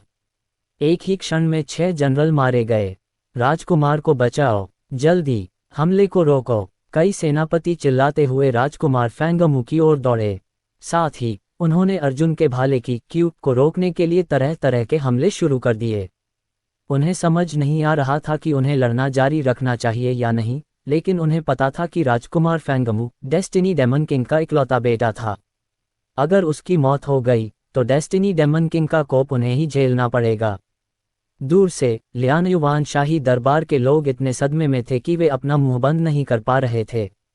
जनरल बाईहुआ ने अर्जुन की ओर देखा और बुदबुदाया, डेस्टिनी रॉयल कोर्ट ने किस तरह के विशेषज्ञ को उकसाया। यह मानव साधक 200,000 सैनिकों से घिरा होने के बावजूद निडर था और उसने कुल 8 जनरलों को भी मार डाला। शुरुआती हमले में 6 सेनापति मारे गए थे, जबकि 2 और हमले को रोकने की कोशिश में मारे गए थे। क्या ये व्यक्ति सचमुच दाओयुआन क्षेत्र का साधक था? इस मानव का न केवल भौतिक शरीर मजबूत है, बल्कि इसकी रक्त ऊर्जा भी विस्फोटक रूप से शक्तिशाली है। ऐसा लगता है कि उन्होंने 3 हेवंस अल्टीमेट स्पार्क तकनीक सीख ली है। जनरल लियू जिंग की नज़रें तेज थीं और उन्होंने तुरंत ही अर्जुन की पृष्ठभूमि के बारे में सुराग जुटाना शुरू कर दिया। 3 स्वर्गों की सर्वश्रेष्ठ भाला तकनीक, वह कौन सी तकनीक है? जनरल बाईहुआ ने पूछा। ये प्राचीन काल से कुनलुन पर्वत के एक मानव विशेषज्ञ की विशिष्ट मार्शल तकनीक है। उस समय दाओ एकीकरण क्षेत्र के विशेषज्ञों को भी इस हमले को रोकना मुश्किल लगता था। जनरल लियू जिंग हजारों साल से जीवित थे और उन्होंने इस प्राचीन युद्ध को देखा था। उन्होंने जो कुछ देखा उस पर एक पल विचार किया और फिर बोले, कहा जाता है कि रक्त आत्मा संप्रदाय के 9 दाओ एकीकरण क्षेत्र और 27 आदिम अराजकता क्षेत्र के विशेषज्ञ इसी युद्ध तकनीक की बदौलत मारे गए थे। वह बहुत शक्तिशाली है, इसलिए हमें जल्दबाजी में कोई कदम नहीं उठाना चाहिए। ये व्यक्ति संभवतः किसी प्राचीन शक्तिशाली विशेषज्ञ का शिष्य है। जनरल बाईहुआ ने इस पर ज्यादा ध्यान नहीं दिया। क्या आप मुझे बता रहे हैं कि जिस प्राचीन शक्तिशाली विशेषज्ञ का आपने जिक्र किया था, वह बच गया? जब वे बातचीत कर रहे थे, कुछ और विस्फोट हुए और 3 अन्य जनरलों की मृत्यु हो गई, जिनमें से एक सर्वोच्च सम्राट क्षेत्र के 6ठे स्तर तक पहुंच गया था। उनके हृदय भाले से छेद दिए गए और उनकी आत्माएं नष्ट हो गईं। हालांकि उनके राक्षसी पशु हृदय नष्ट नहीं हुए। क्या मैंने कहा था कि मैं तुम्हें जाने दूंगा? तुम्हारे जैसा तुच्छ राक्षस संसार के प्राकृतिक नियमों को निर्धारित करने का साहस कैसे कर सकता है? क्या मेरा व्यवहार राजद्रोहपूर्ण है? हास्यास्पद। अर्जुन का शरीर पुनर्जन्म के प्रकाश से घिरा हुआ था जब उसने अपनी दृष्टि 200,000 की सेना पर घुमाई। मूल रूप से मेरा इरादा 4 राक्षस राजाओं और राक्षस सम्राट को वश में करने का था, लेकिन चूंकि आपने हमारे मानव पूर्वजों के अवशेषों को अपवित्र करने का साहस किया है, इसलिए शरीर शोधन भूमि में आप सभी मर जाएंगे। रक्तात्मा संप्रदाय तो जीवित व्यक्ति को यातना देने तक चला गया, लेकिन ये राक्षसी जानवर और पौधे मृतकों को भी नहीं छोड़ते थे। चाहे कोई भी कीमत क्यों न चुकानी पड़े, मैं असंख्य राक्षसों के दिव्य न्यायालय को नष्ट कर दूंगा। तलवार गेट रहस्योद्घाटन। अर्जुन धीरे से चिल्लाया। उसने ड्रैगन स्लेयर हेवन स्वॉर्ड निकाला। तलवार की क्यूई की अनंत धाराएं आकाश में उठी और हवा में एक विशाल द्वार में संघनित हो गईं। उसके आध्यात्मिक दबाव की शक्ति ने स्वर्ग और पृथ्वी को हिला दिया। इस समय अर्जुन की हत्या की मंशा ने तूफान की तरह सब कुछ घेर लिया, क्योंकि उसने ड्रैगन स्लेयर हेवन तलवार को कसकर पकड़ लिया और उसे राजकुमार फैंगमू पर तान दिया। जब से तुमने मृत्यु को खोजा है, मृत्यु ने तुम्हें पा लिया है। राजकुमार फैंगमू की हालत पहले कभी इतनी दयनीय नहीं हुई थी। चींटी ने उन्हें कब इस तरह अपमानित किया था? उसकी आंखें अंतहीन क्रोध से भरी थीं और वह चिल्लाया, धिक्कार है इंसान, जरा सोच तो लो। मैं भाग्य के दरबार का राजकुमार हूँ। इसके अलावा डेस्टिनी रॉयल कोर्ट में 10 लाख से ज्यादा सैनिक और कुल 200 सेनापति हैं। अगर तुमने मुझे मारने की हिम्मत की तो डेस्टिनी रॉयल कोर्ट कुनलुन पर्वतों पर चढ़ाई करके उन्हें नष्ट कर देगा। राजकुमार फैंगमू लापरवाह था। जब उसने देखा कि अर्जुन उसे मारना चाहता है तो उसने पारंपरिक ज्ञान को नज़रअंदाज कर दिया और अर्जुन को धमकाने की कोशिश की, ये सोचकर कि अर्जुन निश्चित रूप से बड़ी बात पर विचार करेगा और उसे नहीं मारेगा। अर्जुन ने असहाय भाव से अपना सिर हिलाया और केवल हाथ हिलाया। जैसे ही उसने ऐसा किया, तलवार की क्यूई की अंतहीन धारें बारिश के पर्दे की तरह बरसने लगीं और एक के बाद एक राक्षसी जानवरों और पौधों को नष्ट कर दिया। दाओयुआन क्षेत्र से नीचे का कोई भी व्यक्ति जो तलवार की क्यूई से छू गया तुरंत मर गया। अर्जुन का चेहरा थोड़ा पीला पड़ गया था। उसने अपने शरीर की रक्त ऊर्जा का बहुत ज्यादा इस्तेमाल कर लिया था और उसे फिर से भरने की जरूरत थी। उसने सुप्रीम एम्परर क्षेत्र के रक्त सार की 2 बोतलें निकाली और उनमें मौजूद शक्ति को अवशोषित करने के लिए उन्हें सीधे पी लिया। स्वॉर्ड गेट रिविलेशन तकनीक ने उसकी ऊर्जा का एक बड़ा हिस्सा खा लिया, क्योंकि यह 6ठे स्तर के सुप्रीम एम्परर क्षेत्र विशेषज्ञ के पूर्ण शक्तिशाली प्रहार के बराबर था। धमाका धमाका धमाका। राक्षसी जानवरों और पौधों के शरीर अपनी रक्षा के सर्वोत्तम प्रयासों के बावजूद एक के बाद एक फट गए। सिर्फ 30 सेकंड में जंगल लाल रंग में रंग गया था और जमीन पर मांस के टुकड़े बिखरे पड़े थे, जिससे एक भयानक दृश्य बन गया था। हजारों राक्षसी जानवर और पौधे पहले ही मारे जा चुके थे। इंसान, तुम मेरी सेना, मुझे छोड़ दो, मैं उससे मरते दम तक लड़ना चाहता हूँ। राजकुमार फैंगमू की आंखें बाहर आने को थीं। उसने खुद सेनापतियों और इस सेना को संगठित किया। हालांकि इस युद्ध के बाद अगर वह मारा भी न गया होता तो भी उसकी सेनाएं अपंग हो जातीं। यदि वे अन्य राज दरबारों के साथ युद्ध भी शुरू कर दें और 1 महीने तक लड़ें तो भी वे इतने सैनिक नहीं खोएंगे। यह मानव साधक ही यहाँ का सच्चा राक्षस था। प्रिंस फैंगमू, चलो चलें। महाराज, ये व्यक्ति किसी दानव राजा जितना शक्तिशाली है। हम उसे रोक नहीं सकते, इसलिए हमें जल्दी से यहाँ से जाना होगा। जनरल तियानसू ने अपनी छाती पकड़ ली और चिल्लाया। सेनापति तियानसू का चेहरा पीला पड़ गया था और उनका शरीर बुरी तरह घायल हो गया था। उनकी छाती में एक खूनी छेद से भारी मात्रा में खून बह रहा था। वे अभी भी अर्जुन के भाले की शक्ति को अपने शरीर से बाहर निकालने के लिए संघर्ष कर रहे थे। यहाँ तक कि उनकी साधना की नींव भी क्षतिग्रस्त हो गई थी। बस एक ही वार काफी था, और वो भी बस एक हल्का सा वार। अंदाजा लगाना मुश्किल था कि वो नौजवान कितना भयानक था। इस समय अर्जुन स्वयं भाग्य दानव राजा से भी अधिक भयानक लग रहे थे। महाराज, जल्दी चले जाइए, हमें इसकी सूचना भगवान दानव राजा को देनी होगी। ये व्यक्ति बहुत शक्तिशाली है, हो सके तो कृपया सूचित करें। भाले की क्यूई की एक धार राक्षसी पौधे के शरीर में घुस गई और उसकी जीवन शक्ति का तरल चारों ओर फैल गया और उसकी आत्मा नष्ट हो गई। उसी समय उसकी मृत्यु से रक्त ऊर्जा की एक लहर फूट पड़ी, जिसने उसके आसपास के 7-8 दाओयुआन क्षेत्र के राक्षसी जानवरों को तुरंत मार डाला। एक अकेले इंसान द्वारा पूरी सेना का नरसंहार किया जा रहा था। अर्जुन के हमलों ने कुल 15 सेनापतियों को मार डाला था, जिसका मतलब था कि 15 सर्वोच्च सम्राट क्षेत्र विशेषज्ञों की मृत्यु हो गई थी। शैतान, वह शैतान है, अपनी जान बचाकर भागो, यह इंसान शैतान है। पूरी नियति राज सेना में दहशत भरी आवाजें फैल गईं। कभी बेजोड़ सेना, जो नियति राज दरबार में अपार शक्ति रखती थी, अब दहशत में चीख रही थी क्योंकि अर्जुन उन्हें सुअरों की तरह काट रहा था। वे एकमात्र दाओयुआन क्षेत्र के मानव साधक से कैसे हार रहे थे? उनमें से किसी को भी समझ नहीं आ रहा था कि क्या हो रहा है। हालांकि वे सब अपनी लड़ने की हिम्मत खो चुके थे और अपनी जान बचाकर भाग रहे थे। हमने खो दिया, हार गए, हार गए। कुनलुन पर्वतों पर हमला करके उन्हें नष्ट करना चाहते थे। उफ, क्या बकवास है। एक सेनापति एक विशाल वृक्ष पर खड़ा होकर भागती हुई सेना को देख रहा था। वह दुख और आक्रोश से भर गया था और उसकी भावनाएं बेतहाशा बदल रही थीं। 2 लाख कुलीन सैनिक एक भी इंसान को नहीं हरा सके। मानव जाति का उन्मूलन, हास्यास्पद, कितना हास्यास्पद। कुनलुन पर्वतों का एक अकेला मानव साधक पूरे राज दरबार को दबाने के लिए पर्याप्त है। 2000 साल बाद युद्ध की किसे परवाह। इस समय लड़ने के बजाय आत्मसमर्पण करना ही बेहतर होगा। बोलने वाले राक्षस ने अर्जुन की ओर देखा और कांप उठा। जब उसने अर्जुन को देखा तो ऐसा लगा जैसे उसने नरकागामी को देख लिया हो। कुई म्यू और लियू म्यू को तुम्हें उकसाना नहीं चाहिए था, वह बुदबुदाया। तुम्हारी ताकत हमारी क्षमता से परे है।